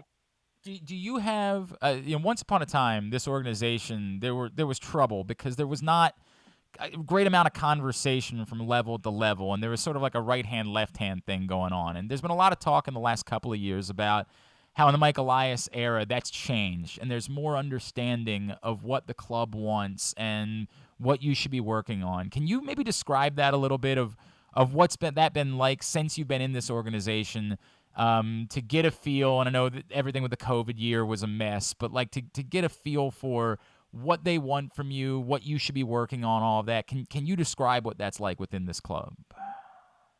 Yeah, so it's actually pretty it's pretty cool what they do. Our pitching coaches at every level communicate with us every week before and after our outings, kind of looking at our numbers, and then from like a bigger like standpoint, they kind of go over like what we need to work on to either increase velocity or like deficiencies we have in our mechanics, and then also like pitches that they'd like to see develop as well. And usually that's what we try and attack during the off season. But I mean, if you're able to do it in season and have success in developing your stuff, then that's even better. So. Yeah, no doubt. Obviously, they can only improve things from there. Hey, it's the final homestand of the regular season for the Bowie Baysox this week. Includes Woof Wednesday tonight, where you can bring your dog to the ballpark. On Friday night, they're doing a football kickoff event and the September beer dinner. And that event includes an Adley Rutschman football-themed bobblehead, of course, celebrating his career as a kicker as well, which it must be nice to have a skill. It must be nice to be good at something. Some people are good at multiple things. You can find out more by going to Baysox.com right now. Great weekend to get down and check out the Baysox before the regular season is over. Noah, what do we need to know about you, man? Like I said, I was combing through your social media, and I was seeing mostly baseball stuff. Give me a picture into your life. I know you're a California kid. Give me, like, baseball season's over. You get a weekend to yourself. Like, what's the weekend look like for Noah Denoyer? Probably hang out with my parents mostly, but I do like to golf on my off days, and then I also like to go fishing a lot as well. All right, so I do a lot of fishing when I'm back home. We've talked to a lot of guys this season about golf, and we hear that a lot, that you guys are going out golfing. Who's the guy that thinks he's good at golf that you definitely could take money from if you guys were to go play this Monday? Oh, God. Just to stir the pot, just because I know I'll get a reaction from him, Shelton Perkins. Okay. So genuinely believes he can play, but, like, if he goes out there, he's probably going to shoot, like, 104 or something like that. I don't think he's quite that bad for the most part. By the way, I said that number like I would. Yeah, if I shot 104, I would be celebrating. I would be jumping for joy. Yeah, he's just a big talker, man. He's a great person to have around. Okay, so just poke some fun at him. I dig that. Is there anywhere that you're able to go fish here, or is that just basically when you're back home? Basically when I'm back home. Okay. I don't really know the area too much to be I get going out here and fishing on the off days and have success with it. So were you a big seafood guy before you got to this part of the country? Actually no. My dad and my sister are. My mom and I aren't. I mean, and is that okay? Is there any hope of changing that, or have you just said, "Nah, I'm good. I'll go have a steak. Yeah. Y'all can enjoy your seafood." Yeah, no, I'll always take the steak. I'm always open to try all the seafood stuff, but there's something about it. I can't eat it. I don't like it. I promise you, because I'm dealing. No, I'm not trying to compare you to my 7-year-old right now, but I'm dealing with this with my 7-year-old right now, Mm-hmm. and I don't know how else to say. Like, I promise you, we don't all enjoy this thing because it sucks. Like, I promise you. Yeah. Right? Like, you will find seafood that you will enjoy. That is an absolute promise. Yeah. And Noah, it's great to get to know you, man. It's incredible to see what you've been doing this season, and we can't wait to see what's next for you. I mentioned, let's get a plug in. Remind everybody where they can follow you on Twitter. And I didn't see, are you on Instagram? Yeah, I am on Instagram. Okay. Yeah, so my Twitter is just my name, Noah Denoyer, 37, I think. Okay. And then my Instagram is it's Denoyer, but basically instead of the E's, there are 3s. So. I got it now. Yeah. So D3NOY3R Denoyer. Correct. Hey, Noah Denoyer, great to chat with you, dude. Thank you for spending a few minutes with us this morning. Continued success to you. Can't wait to be having this conversation after you're up here again with the Orioles. Thanks for taking the time for us. Yeah, thank you so much for having me. I appreciate it. Absolutely, dude. Noah Denoyer from the Bowie Baysox spending a few minutes with us here on GCR. He is really having a very successful season, and interesting to see, right? Somebody who's succeeding in a long relief role. He's made 4 or 5 inning appearances. He's put the long in long relief this year. Interesting to see what might be next for him and how the Orioles handle him moving forward. So not only is Tyler Wells making the start tonight, but he's clearly moving back into the rotation. This is not a, he's back in the rotation. And remember, when this happened, the assumption was that this was kind of be their way of shutting Tyler Wells down for the rest of the year because they were worried about his innings already. Rockabacco also reports that they're going to send Spencer Watkins down, which I don't know his contract situation. I don't know if he gets exposed. I don't think anybody been in a race to pick up Spencer Watkins necessarily. And I get it. Like, at this point, he's the weak link in this rotation, so I understand the decision. I still don't understand why Dean Kremer is not starting tonight. So just a little more insight that's come out. And we still don't have a lot. And Brandon Hyde won't speak until this afternoon. But apparently Tyler Wells was going to make a rehab start tonight. Yeah. So, like, the thought is he's just slotting right in. Yeah, maybe it was a priority for him to start today because it was when he was going to start. I'm not sure. I'm confused. I can't lie about that. I'm confused. It makes me think there's got to be something up with Dean Kremer because Dean Kremer has pitched well. Why mess with Dean Kremer? Why not just pitch Tyler Wells out of the bullpen? By the way, for the record, he did make one rehab appearance 5 days ago. So this, again, keeps him on turn. 5 days ago, Tyler Wells pitched 2 1/3, 1 run, 1 hit, no walks, 3 strikeouts with Aberdeen. So he was supposed to make a AAA rehab appearance tonight. I mean, unless I'm missing something, nobody was talking about this. No. So this is why I keep coming back to the idea that this has to be Dean Kremer related. Like, this has to be that there's something going on that they didn't, for whatever reason, they didn't want to pitch Dean Kremer tonight. And I just don't know what that reason would be. Unless, I mean, because, yeah, I feel like they have to, unless they're going to say something that he is not available tonight, that he has to be available after Wells, because Wells only went 2 plus they innings. Definitely are going to need some innings. There's no question. They're going to need some innings tonight. I don't know. Zach Silver from MLB.com said, in a change of plans, Tyler Wells will come off the IL to start for the Orioles tonight. Dean Kremer was originally scheduled to start, and Wells was originally scheduled for another rehab outing from the oblique strain, to be seen how they map things out. I mean, maybe there's something to be said for, hey, if he's going to be throwing innings, let's have him throw innings here and not somewhere else. Like, there might be something to be said for that. But again, maybe I would have brought him out of the bullpen the first time. Or it really could be that they know he's an your scenario is they know Tyler Wells is an opener. They're expecting 2 innings out of Tyler Wells, and given their depleted bullpen, they can turn to Dean Kremer after that, and that gets them through. And then they can pitch Jordan Lyles this weekend and sort of reset everything with the off day to have everybody on normal rest moving forward with the 5-man rotation as it is.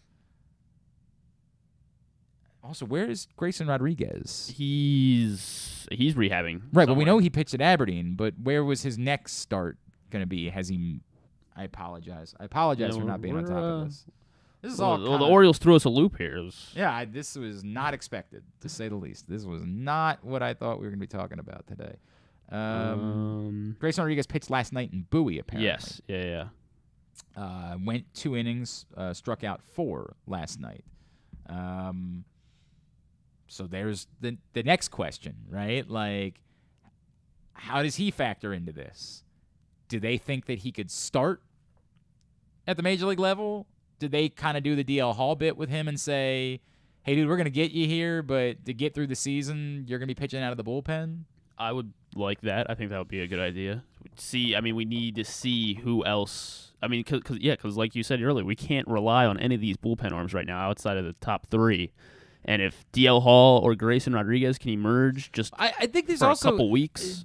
I think there's a question to be asked about, do you just sort of essentially announce that you're bullpenning for the rest of the season?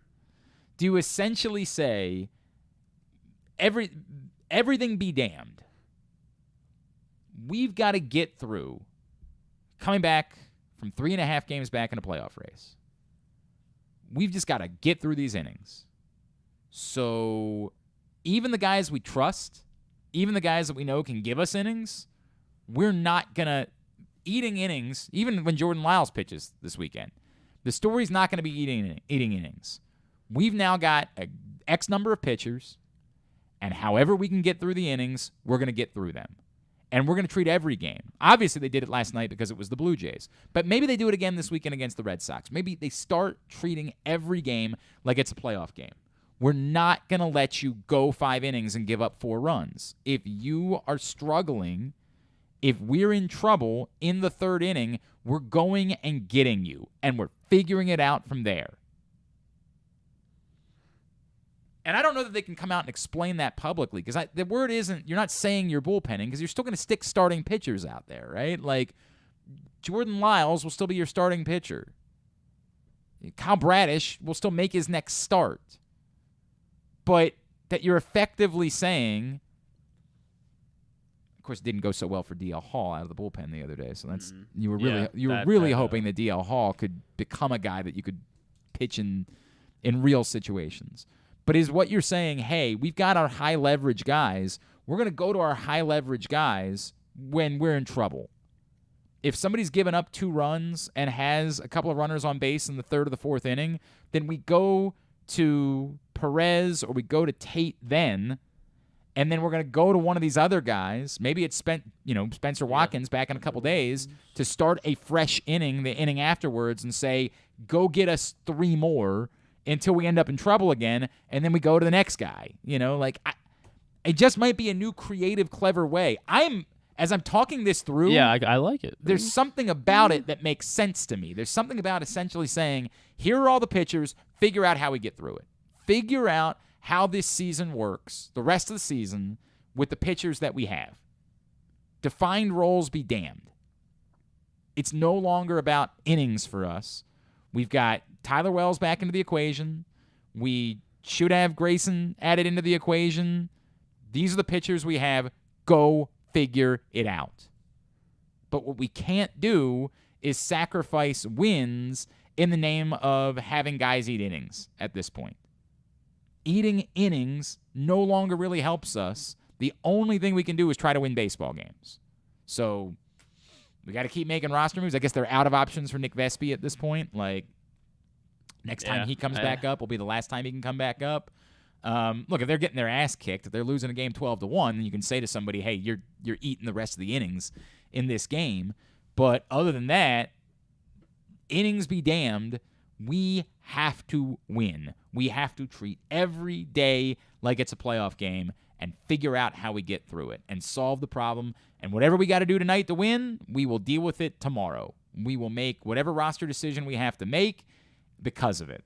And if that means that we ultimately, maybe after they call Nick Vespi back up, they get to a place where they need to they just sort of say, hey, if we lose Nick Vespi, we'll lose Nick Vespi. I like Nick Vespi, but I'm not certain that he's a long-term factor. And I don't think that's what he's had moments. I think whenever he comes back up, he'll be up for the rest of the season. I don't think they'll purposely try to lose him, but if that's just figure it the F out, whatever it takes. Hopefully the offense will come to life, right? Hopefully get some innings like yesterday, and hopefully, you put a 5 some run better in. at bats. But even after they put 5 runs on the board, it didn't change the decision making. It didn't change that when Kyle Bradish, as good as he's been of late, was in trouble, they said, the hell with it. He's already given up 3 runs. We're done. We're done. We're doing something else. Which doesn't mean Kyle Bradish is done. It just means that's how they have to treat games moving forward. I am interested. I'm intrigued by the idea of let's stack it for tonight. Let's get what we can get out of Tyler Wells, and hopefully that means Dean Kremer's available behind him. If he's not, hopefully Jordan Lyles is available behind him. I don't know how much more. I think it's asking for an awful lot to go more than 3 innings or so with Tyler Wells as he works his way back, but we will find out. All right, when we come back in, we're going to do, we'll give our answers for Would You Rather Wednesday, then Tidbit, Tubular, and segment 1 of the Tyus Bowser Show with Justin Houston to wrap up the day. That's all on the way. It's Glenn Clark Radio. This is the sound of 70,000 Ravens fans cheering a win. And this is the sound of Diane Heil of Annapolis cheering her own Ravens win. Ravens! Last year, Diane played Maryland Lottery Raven Scratch-Offs and won Raven season tickets for 20 years. Look for Raven Scratch-Offs at any Maryland Lottery retailer. You could win up to $100,000 or great Ravens prizes. Take it from Diane. It's surreal, and it's exciting, and I literally can't wait. Please play responsibly. Have you been to Guilford Hall Brewery? Located in Baltimore's Station North neighborhood, Guilford Hall Brewery breaks the craft brew mold with their great handcrafted microbrews and amazing Bavarian-style food selections. Join Guilford Hall 7 days a week for Orioles, Ravens, and all of your favorite college games. Make plans now to watch the big games, play trivia, or bring your dog for Yappy Hour. They even have free valet service on Friday and Saturday nights. Go to guilfordhall.com for a complete schedule of events, beer listings, and food and drink specials. We'll see you at Guilford Hall Brewery. That first sip. That first bite. Start your day off right with a delicious breakfast at Royal Farms. Choose from a fantastic selection of fresh Royal Farms breakfast sandwiches and top it off with a rich hot cup of the freshest coffee in the world. At Royal Farms, breakfast is available day and night. It's the freshest breakfast in the world. Real fresh, real fast. Royal Farms. Come experience Maryland's #1 sportsbook this NFL season at the FanDuel Sportsbook at Live Casino and Hotel, the ultimate place for any sports enthusiast. Take advantage of our 24/7 kiosks, massive video screens, and watch all the action from the best seat in the house. With more money paid out than anyone around, make every moment more at the new FanDuel Sportsbook at Live Casino and Hotel in Hanover, Maryland. Please play responsibly. Gambling problem? Please call 1-800-GAMBLER or visit mdgamblinghelp.org.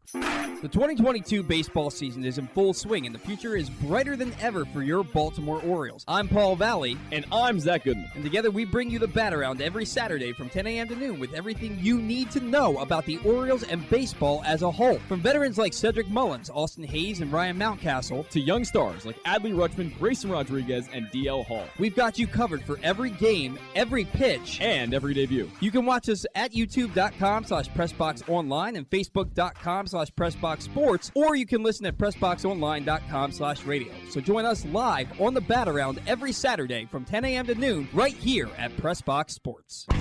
Come in for Glory Burgers, Glory Wings. There's glory for everyone at Glory Days Grill. Enjoy their award-winning burgers, ribs, and wings, or try the fresh salads, hand-cut salmon, or the scrumptious sandwiches. Yum! Come in for the daily specials every weekday, like $7.99 burgers on Mondays and $6.99 nachos on Thursdays. Dine in and let us serve you, or order online at glorydaysgrill.com and take it home. That's glorydaysgrill.com for a location near you. Glory Days Grill, great food, good sports.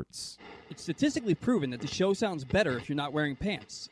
Like me, right now. You're listening to Glenn Clark Radio. All right, back in here on GCR. Don't forget Simply the Bets every Tuesday morning at 11:40 a.m. If you missed yesterday's, you can find it right now by going to Facebook.com/PressBoxSports, YouTube.com/PressBoxOnline, and find it there. It's brought to you by the FanDuel Sportsbook at Live Casino and Hotel Maryland. No weekend at bookies this week. It'll be back next week. Every other Thursday morning at 11:40 a.m., but every Tuesday morning at 11:40 for Simply the Bets, every other Thursday at 11:40 for Weekend at Bookies. Let's get our responses. Would You Rather Wednesday, brought to you by Glory Days Grill. You want to eat the Richard Petty sandwiches every day in order to guarantee that Lamar gets the deal done and Ronnie Stanley stays healthy, or... Nah, I'm not doing that. Yeah, I think I'm going to pass. Okay, so I think most people are agreeing, except for John. John, we got to talk. He wants to eat the sandwich every day. This is what I was trying to figure. If I guaranteed the Ravens would win in the Super Bowl, would you do it then? I mean... This actually gets into some existential questions. Like, does it take some of the joy out of winning a Super Bowl if you know they're going to win the Super Bowl ahead of time? So I don't really want that promise. Like if you know they're not going to lose. Do I get a ring? Like, no, you don't get a ring. You're just but I'm the one that eat the sandwich every day. I understand, but nobody will ever know. I earned it just as much. You're not. No one knows. No one will ever know. I think I'd still pass. I mean, that sandwich looks horrible. It looks... Oh, by the way, you know we're going to have to do a bet that involves... You understand that. Like, we're going to have to. We're going to have to do something. I don't know what it is. I mean, there is so much pepper on There is that. a lot of pepper. I can't. It's like there's a lot of pepper. I can't. You want to do a side bet on our picks this week? This week? Yeah, side bet on picks this week. Loser. Let me has to know. eat a Can Richard I see what Petty. the games are first? And Yeah, then, we'll pick the games later today. You and Yeah, I I will know. decide the games. Let's just do we'll do a side. I don't know. I gotta take a bite of the sandwich. Or I gotta finish. No, you got to eat a sandwich. Oh my! I don't eat goodness. bread. I don't eat any of this stuff. I don't eat mayonnaise. I don't eat bread. I do eat pepper for what it's worth. I don't eat like. I know. Well, yeah. When I just heard it, I was like mayo and pepper. Like that's probably not. No, then that look bad. at it. And then I looked at it. It ain't a It's sprinkling of pepper. It's a pepper sandwich. It's a layer. They have somehow turned pepper into a meat. They are treating pepper on this sandwich. Again, you can see it Facebook.com/Glenn Clark Radio or at Glenn Clark Radio on Twitter. They're treating Richard Petty treats pepper as if it was Bologna. It's insanity. This man, I don't know. He seems like a decent guy. I had him on my show once upon a time when I was in Phoenix. Oh. Seems like I don't know anything about Richard Petty. I'm not going to pretend to know anything about Richard Petty. I know he was a good car driver, and so bless him for that. But he's a psychopath that should be on a no-fly list. This is an insane amount of pepper. This is badass. Side bet. I say we do a side bet on this weekend's picks. You and I. All right, fine. Side bet on this weekend's picks. I mean, we have to do better. We both went 2 and 5. If we tie like we did last week, then we both have to eat the stupid sandwich. All right. All right, fine. Let's do it. Side bet on this week's picks. Loser. I don't know if I have enough pepper. Like, we're going to have to go out and buy some more pepper. You gotta buy a canister of pepper, for God's sakes. Come on, man. And, like, I just wanted the stuff to be all right. It's not that bad. It's not. Well, I mean, the sandwich is probably dreadful, but it's not that bad. You have to buy a little bit of pepper. You'll live. Yes, the sandwich looks like pure hell, and that's why I'm truly concerned by John from Little Rock saying, "Sure, I would gladly eat one every day. I love both ingredients. What could go wrong?" What? What? Look at that. Look at it. I think I would choke on that much pepper, by the way. I really do think that, like, I would have... I know. It's probably like the cinnamon challenge, the pepper challenge. You know, our buddy Bradley Bozeman enjoys banana mayonnaise sandwiches. Ooh. Maybe... Oh, you know what? Hang on a second. I need to text. We're going to text him. Just to see. All Just to see. John said he said he's not going to like it, but he said he's going to take one for the team to eat in this sandwich. I mean, I don't know how I feel about that. Alan just goes, "That is disgusting, Doug. No effing way I'm eating that sandwich ever." I agree, except one of Griffin and I, or maybe both of us, are going to have to try one come Monday, depending eating on that ever. Well, maybe we'll do it on Tuesday, because I think on Monday we won't. Maybe we. Oh no, because we got the spreadsheet now, so we'll know Sunday night who lost. But you're in charge of getting all the ingredients and stuff. Like these are always your responsibilities. All right, fine. If we can't do it till Tuesday, we don't do it till Tuesday. Whoever we'll figure this out. Hang on, I want to text. John said he's going to try one for us, and he'll document it. Are you really, yeah. John? What? John, I don't think this is a good idea. I think this is. Although I think John's a NASCAR guy. I know. Are there any health concerns with that much pepper? I know he's a Formula One guy. I think he likes NASCAR too. So I could see him saying, "Hey, respect to the king." I could see him doing that. All right, hang on a second. I'm going to send this. Bradley, very important question. Very important question.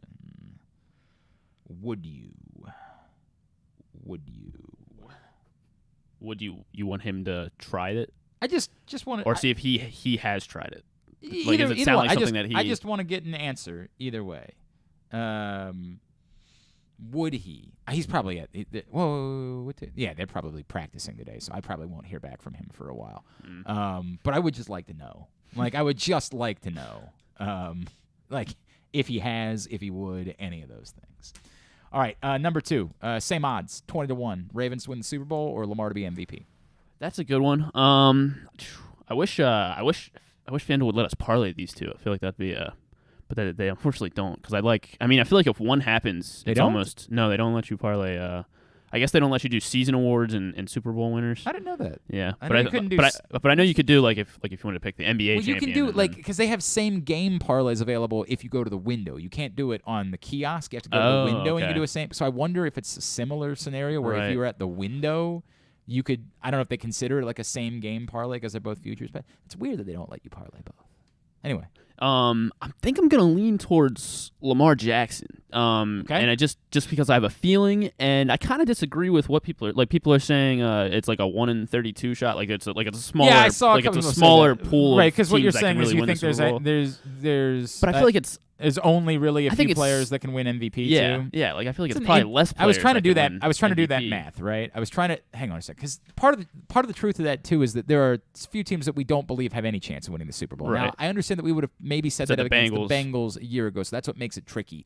But I think realistically, we can all say, whether we know what teams they are or not, there are 8 to 10 teams that have absolutely no chance of winning the Super Bowl. And we think we know who they are right now. We think it's Chicago, and we think it's Jacksonville and Detroit and Houston, New York, Seattle, and Houston and Seattle, and, let's be honest, Washington, right? Yeah. Like, we think that we know that there are 8 to 10 teams, and there are probably other teams that we would say, hey, dude, they don't really have a chance of winning the Super Bowl either.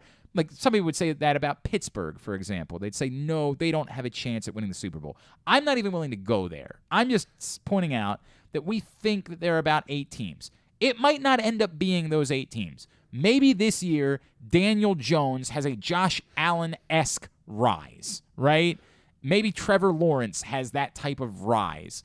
And all of a sudden, we didn't even put Carolina on that list. Carolina's probably a team that can't win the Super Bowl. Atlanta was not on our list. So everyone stays healthy in Carolina, maybe. Baker stays healthy. CMC stays healthy. Stop. I'll talk myself into it. No, you won't. No, you will not. But maybe we sub one out, and a team that we think that there really are 8 to 10 teams that cannot win the Super Bowl, right? We just don't. Maybe we don't know all of them right now. By the middle of the season, there will be 8 to 10 teams that we know have no chance of winning the Super Bowl because they're just bad or injuries or whatever. So it really is more like a 1 in 22 to 1 in 24 type of situation. But how many players can really win MVP?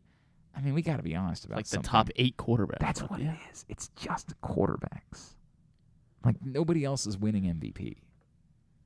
And so, at best, I would say it's even odds, right? Like, at best, I would say it's all of the quarterbacks from the teams that have a chance to win the Super Bowl. And so that maybe is what explains why the odds are even, right? Is because they're saying, hey, there's 20 teams that have a chance to win the Super Bowl, and there's 20 players that have a chance to win MVP. So you're one of the 20 to 1. I'm doing that math doesn't work. But you know what I mean? Like, maybe that's what they're saying, and that's the reason why the odds are what they are. I'm going with Lamar. I would put my money on Lamar to win MVP. I feel like when I think about it, I think that has a better chance of happening because Lamar could still. I mean, we saw it. He could win 14, rattle off 14 wins again, and win MVP, and Ravens choke in the playoffs. To Drew's point, MVP does come off a little bit more storyline-ish anymore, right? Like, that at some point during the season, we all just say, this guy's having the year, right? Like, this is whose year it is. And whether he'll be the guy who has the storyline or not, I do think there is an argument then for that's actually why the Super Bowl makes sense, because you might not be having the year in December. Joe Flacco, sure as F, was not having the year in 2012, but you could have a great month, and you can go win a Super Bowl because of it. So in a weird way, it feels more like we're asking the question of, is somebody going to have a great year or a great month? And then wouldn't the odds say you're more likely to have a great month than you are to have a great year? I don't know. Maybe that would be why I would lean on the Super Bowl. That's a good point. That might be the one. I think I'm also leaning Lamar just because I think he's going to go out and earn that contract that he's going to get at the end of the season. How that impacts him is reasonable. You see players. It seems like a contract year is a very real thing. I feel but I don't. So. I don't think that he's held anything back, though. That's the part of this that's difficult for me. Because, what it is. But I mean, I'm looking at Aaron Judge right now, and he is like. But I think we could argue that Aaron Judge was holding something back, right? He wasn't playing, brilliantly necessarily. And I guess maybe you would say, hey, that's what inspires him to figure out the zero coverage stuff. Is that, he knows if he wants to get the fully guaranteed contract that he wants, he can't have 4 games, a season where everybody's coming after him and he's struggling. He's not going to get that fully guaranteed deal. So maybe you can make the same argument for that. I don't know.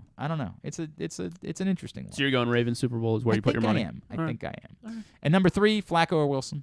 I want Flacco just because I like Flacco more, and if he I think the Ravens can win. I think the Ravens should win, and they will win. Flacco maybe scares me a little bit more than Wilson, but I would rather see Flacco have success. I'd rather see Flacco have success than Zach Wilson. And if Flacco, is competent over this weekend, and then maybe they're like, oh, we don't want to rush Zach Wilson out, and then Flacco keeps playing well, and next thing you know, Flacco's starting 17 games for the 7-10 Jets. Okay. Okay. I like Joe too. My answer ultimately is Joe because I just think the Ravens. I don't think highly of Zach Wilson. They did make an announcement. Did you? Oh, did they? Yes, they made it official. Flacco will be starting. Flacco will be starting. Yes, okay. Flacco will be starting. I did not see that they had done that today. He's not mobile, and Zach Wilson, for not being very good, at least can move around a little bit. I'd rather have a target that's not moving. Especially with a depleted edge rush. So kind of simple to me because of that. It's kind of a simple. I think that's a better scenario. And I like Joe, and do I hope he plays well? This is the interesting part. Reed and I talked about this. I want Joe to play well because I like Joe. But the argument being if Joe plays well, it means your defense didn't play well, right? Right. And that's the tricky part. I don't like Joe as much as I want to see the Ravens win a Super Bowl, and I would feel better if win the Ravens 40-0. Yeah. Defense just looks like monsters on Sunday, and then he doesn't play well. So I can't tell you that I hope that Joe Flacco plays well. If he does, I'll tip my cap to him. Nothing but appreciation, respect for Joe Flacco, all of those things. But I can't tell you I'm rooting for him to play well because that doesn't mean anything to me next week. But next week, if the Ravens defense doesn't play well, then we got a problem. That's not okay. So that's where I am with that. All right. But it will be Joe Flacco on Sunday.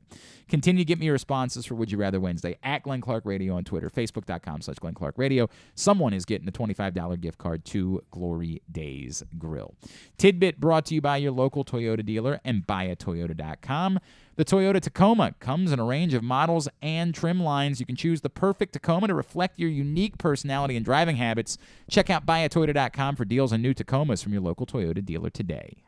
All right, so on Monday, Mike Trout had recorded his 5,000th career at bat, and as he did that, his OPS was exactly 1,000 over his career. How about that? And he joins the list. Illuminati. Yeah, I believe that's what that. I think you're just supposed to say that whenever something like that comes. Yeah. So Illuminati, Mike Illuminati Trout.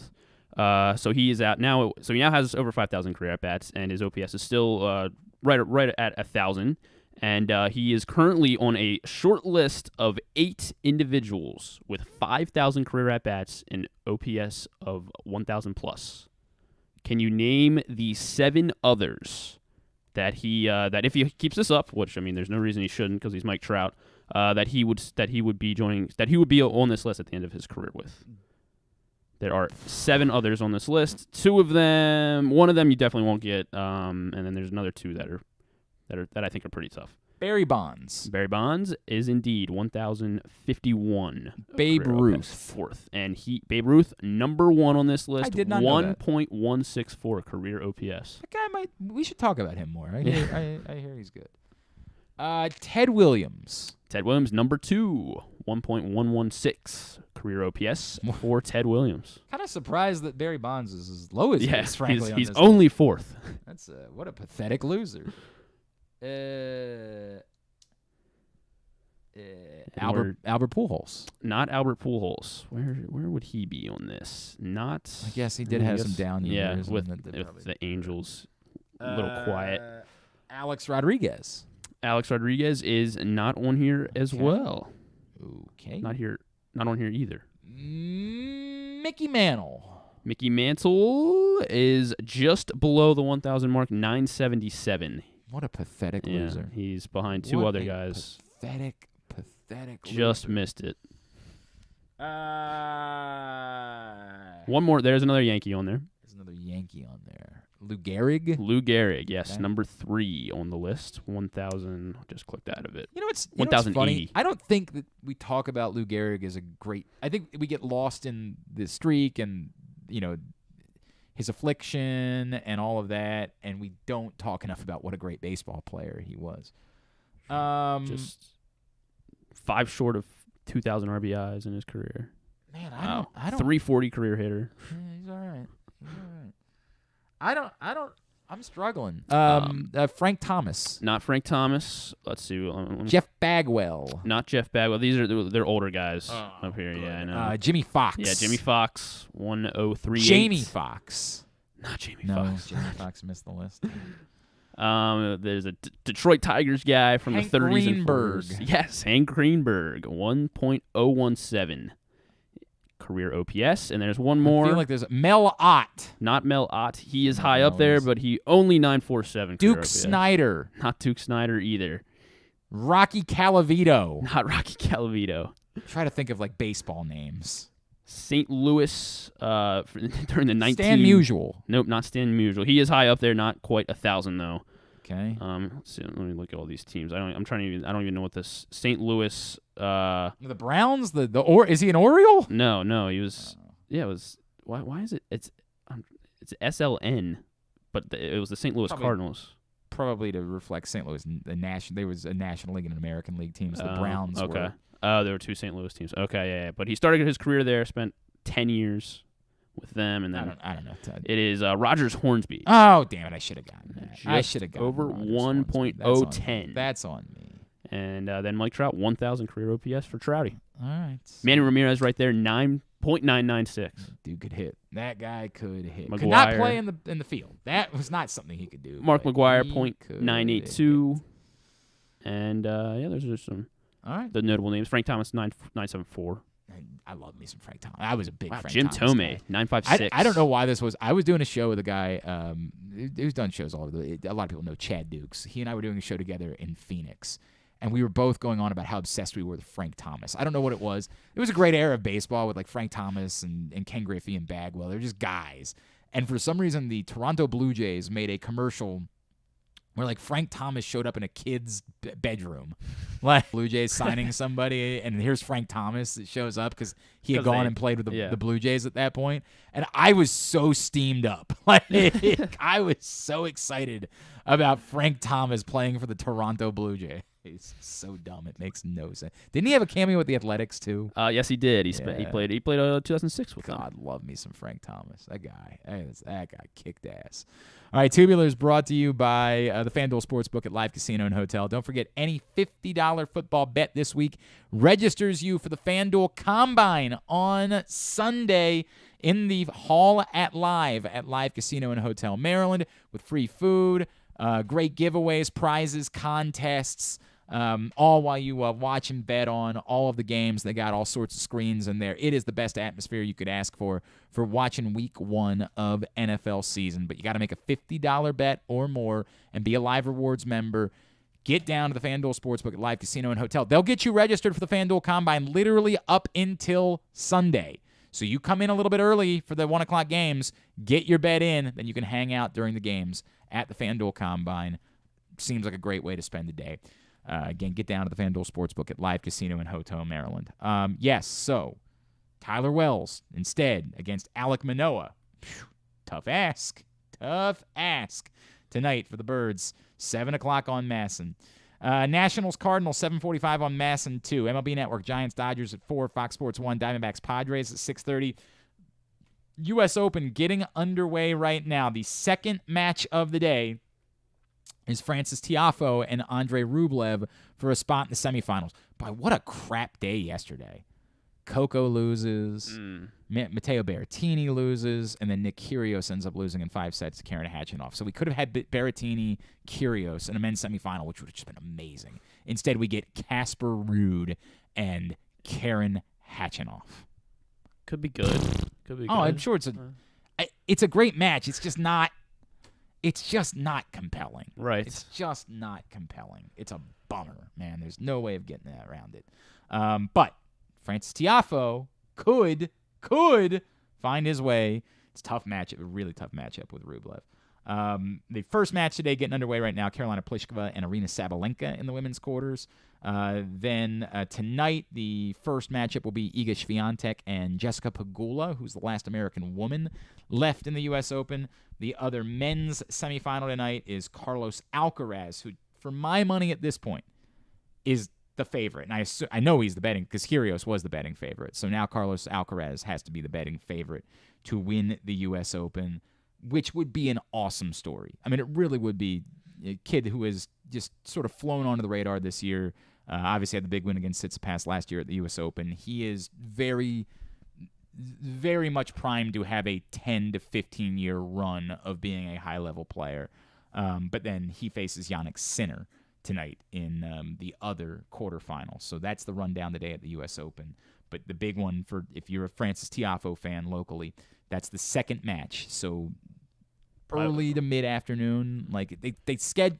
I think they It's not gonna end around midnight. Like no. It's an afternoon match. Okay, good. Like it's gonna be it could start at 1:00. I mean, it just whenever the Pliskova Sabalenka match ends, they're up next. So I'm gonna guess in the neighborhood of 1:30, like somewhere around there. Now, if that Pliskova Sabalenka match goes a while, it could be more like 2:30, something like that. But second on today at Arthur Ashe Stadium. And then tonight at 8 for AEW Dynamite on TBS. A lot of fallout, I know. Who am I telling? But a lot of fallout from All Out over the weekend. Is this are the Pauls showing up at this one? No, this is not. They're WWE. Oh, okay. And one of them is fighting Vitor Belfort apparently next. I don't know. Really?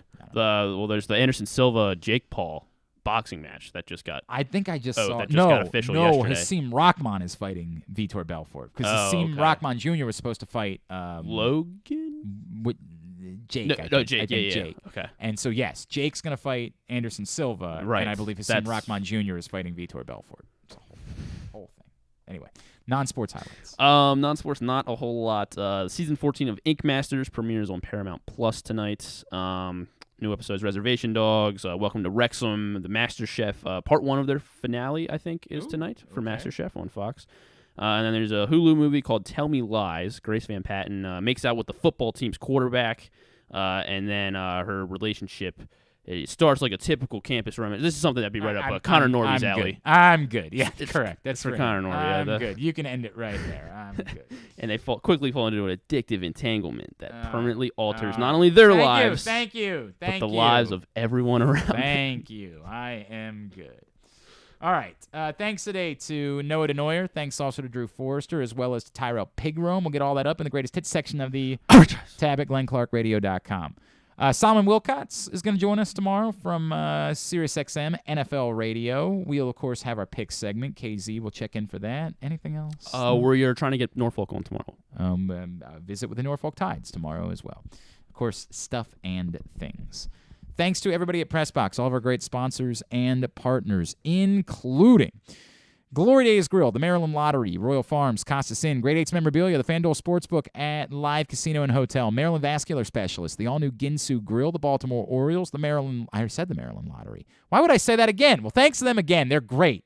Love them. Appreciate them being on board. I don't need to say it this many times. Guilford Hall Brewery, your local Toyota dealer, buyatoyota.com. Thanks to Griffin at Griffin_Bass to follow him. Follow us, Twitter, Instagram, and TikTok at Glenn Clark Radio. Have a great Wednesday evening. Go Birds. Duke sucks. Ohio State sucks, too. Go Francis Tiafoe as well.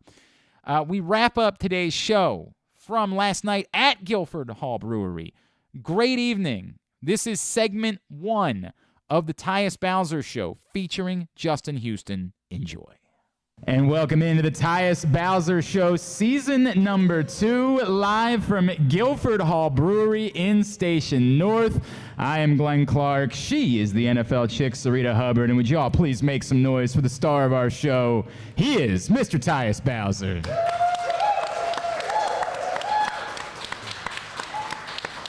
Yeah, it's good to see you, bro. It is so good to see you. Good to see you, too. Glad to be back, man. We had a lot of fun last year, the three of us, and you just never know. I told you this, you never know, right? Because Rita and I are like, man, this was so much fun. Tyus is so great. You just never know when somebody's gonna be like, Yeah, I'm good. I got enough of y'all. Yeah, I'm all right. But you're back with us all season long. Yes. Folks can listen now on 105.7 The Fan as well, which is very cool. Great to have them on board. It's so good to see you. We need to thank everybody who makes the show possible.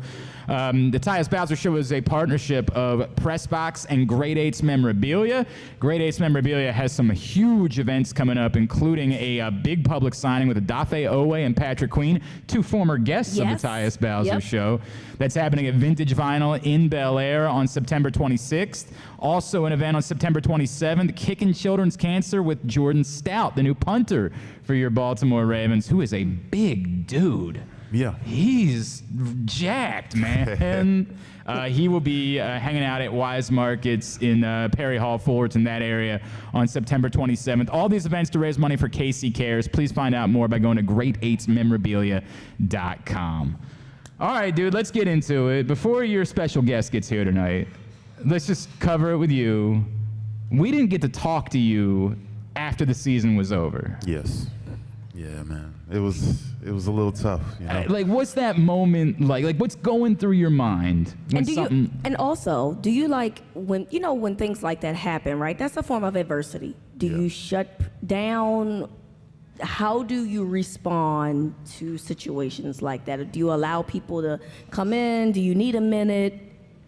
How does that work? For me, I'm an only child, so during that moment, I just kind of needed a moment to collect myself and embrace the moment and what happened to myself. And in that time, it was super tough, especially when you go down fourth quarter and you're trying to fight for a playoff spot and you're not able to go out there and support and be there for your teammates. So that right there just hurt.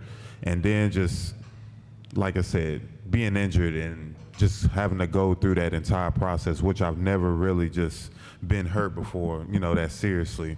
It was different, but for the most part, man, it was definitely a moment for me to understand the position I'm in, both as a player and as a man as well. And just those entire 5, 6, 7 months has definitely helped me grow.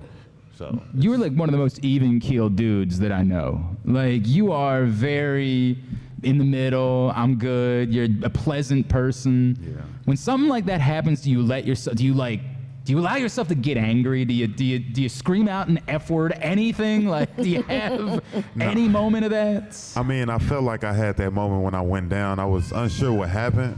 It felt like somebody just kicked me in the back of my leg. So I was like, what in the world just happened? Like, did somebody just kick me, And then you try to place your Were you ready to fight? Were you? Oh, my God. Nah. I need to see that one day. Were you ready to fight? No, I wasn't ready to fight. Oh, okay. It was just trying to figure out what happened for me to just go down that quickly. So me just looking at my leg and it's like, what's going on? Like, why am I not able to step, And then I'm coming back to Kevon, who was the corner at the time on that side, and I'm asking him, like, did you kick me? Like, did they run a route and you just stepped on the back of my foot? He was like, nah, bro. Like, I was nowhere close to you. And then looking back at the film, like, there was literally nobody around me at all. So that's when it got, like, really caught me, like, man, this is actually serious. Legit, bro. Yeah, legit. Definitely. You obviously are not going to be out there. We all know it's going to be 4 weeks for sure. 4 weeks, man. 4 weeks. 4 tough weeks. How you handling that? Like, how... Are you the type that you're capable of being like, hey, man, this is part of the journey. This is the way that it goes? Or, like, do you wake up in the morning, like, bothered? Like, man, I should be playing. This is what I do. I need to be out there.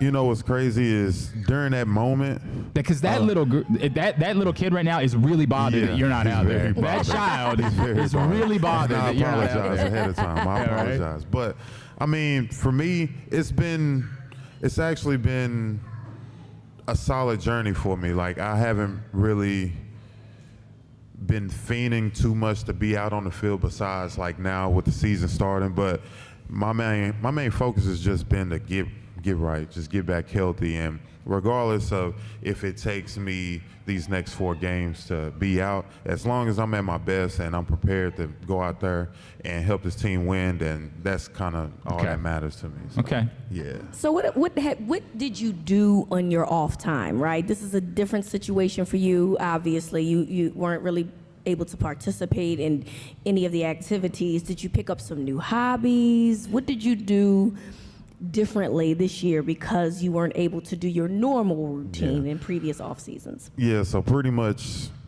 I was in Houston after surgery and all of that. I did 2 weeks here, and then I decided to just go back home, and I did my rehab in Houston. And I got a house out there, and pretty much I literally fixed it all up. I was on Wayfair, I was on Amazon, nearly 24 hours a day.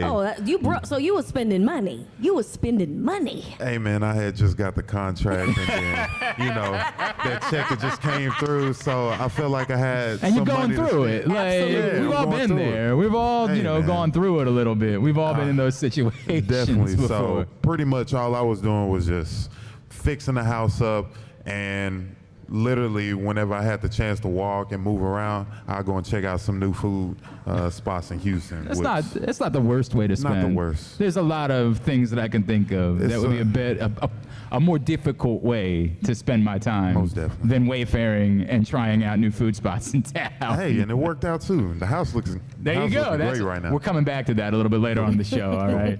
It is the Tyus Bowser Show. It is brought to you by Maryland Vascular Specialists. Their team of surgeons is Maryland leaders in ethical arterial procedures. We are live at Guilford Hall Brewery. Tyus, you have a special guest that has come out and joined you tonight.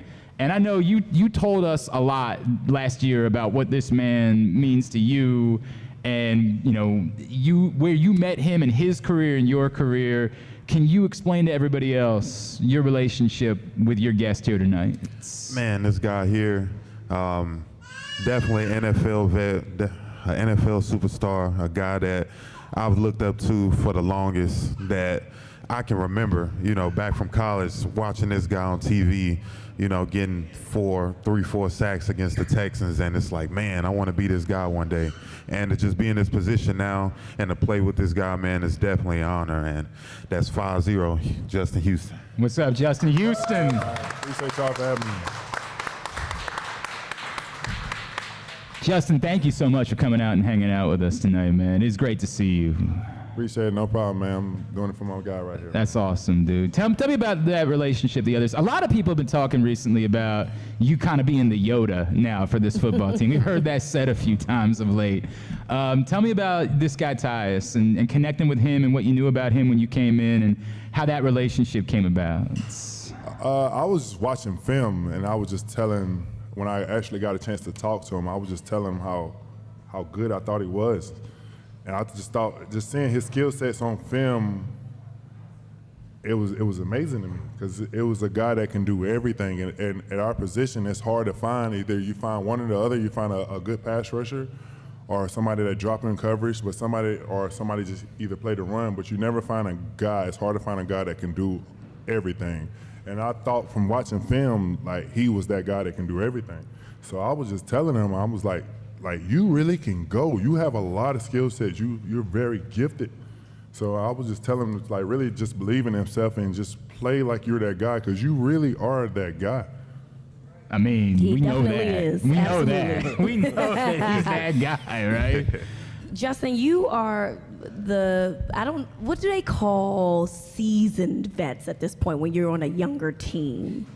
We're trying to find a way to not say old. Yes. We're trying to avoid. I don't want to say mature. I'm very mature. So you're the mature guy on the team. You're the seasoned vet on the team. How do you embrace that role? Because obviously there's a lot of younger guys on the team. Do you try to help them out with advice? Do they come to you for advice? How is the relationship with the younger guys in the group? I always tell them I'm an open book. I just have a lot of experience. So they come to me rather than somebody that never been through it. They see I'm going through it, done been through a lot. So even on and off the field, I've been through a lot. So I always tell them I'm an open book. So anytime you have a question about anything, I'm here to talk. You know what I'm saying? So I'm always trying to give wisdom to help them out in life. By the way, we're talking with Tyus Bowser, Justin Houston, out here at Guilford Hall Brewery. Justin comes off as like the most composed, professional, like it's almost like he looks like a man that should be wearing a suit, right? Like, that's the way he comes off. Tice, do you get to see another side of Justin at all? Do you get to see someone who maybe is a little bit more like playful, or is he this guy at all times? I feel like he's this guy at all times. I mean, from us, in practice, or even just us in Arizona, and just being able to hang out outside of, football. He's just always this calm, collected, cool guy that goes about his business, that knows how to enjoy himself, but also is mature in the same way. And, like I said, always looking out, always looking to help the young vets, just being there for all of us. So. This is cool. Justin, you always been like this? Is this who you are? This is, I would say, mainly who I am. I definitely got another side of me. Y'all gonna see it this year. Okay. When I'm claiming, I'm speaking into existence, man. We're gonna win the Super Bowl. All right, let's talk about that. We heard you say that yesterday. You put that out there. He said quite a few things yesterday. Yeah, you put that out there. I'm gonna speak it into existence. That's right. You referenced scripture too when you said that. I'm a Christian believer. I believe in God, and like God said, if He said, "You follow my ways and give me your heart, you can have the desires of your heart." And my heart and my desire is to win a Super Bowl. Like, that's the number one thing on my heart right now. And my whole commitment this offseason was giving Him my all. So I just been praying that I give Him my all, because I know if I give Him my all, He gonna give me His all, and His all is that ring.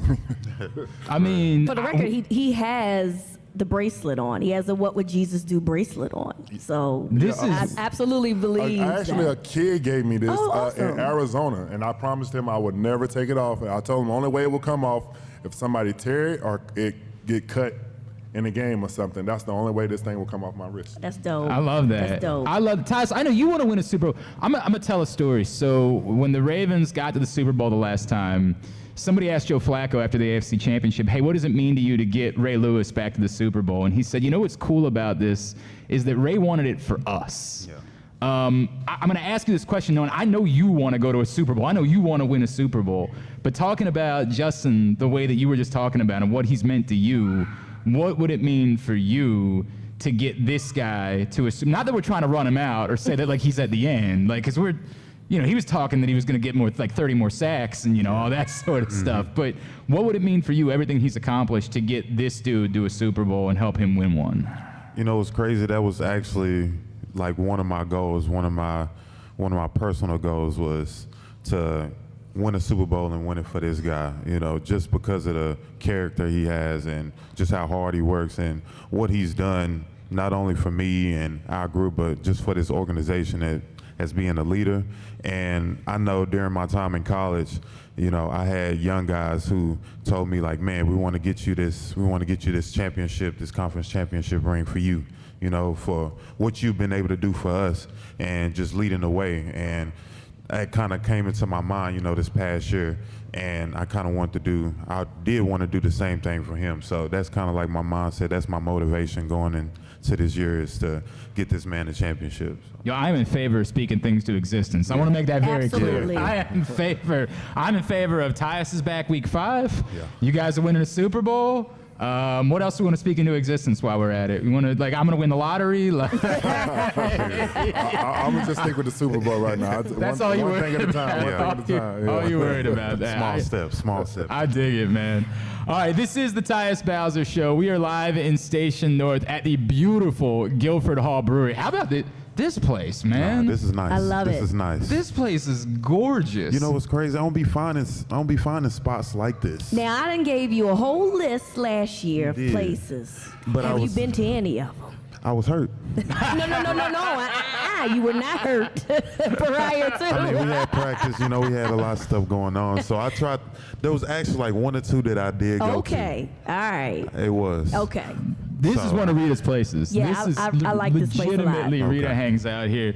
The Guilford Hall Brewery is going to be open 7 days a week, starting this Sunday with their Ravens season kickoff party. It begins at noon. 10% off for everyone wearing football apparel. $5 half liters, cocktail specials, and more. Find out more by going to guilfordhall.com. When we come back in, I got a bunch of things we want to cover, right? I want to talk about Justin already got to 100 sacks. Now we need to set the bar higher. He was talking about the next number that he wants to get to. I want to talk about how your guys' college teams respectively looked over this past because you know that's my talk right there. I want to address that as well. All that's coming up. We are live on 105.7 The Fan. This is the Tyus Bowser Show.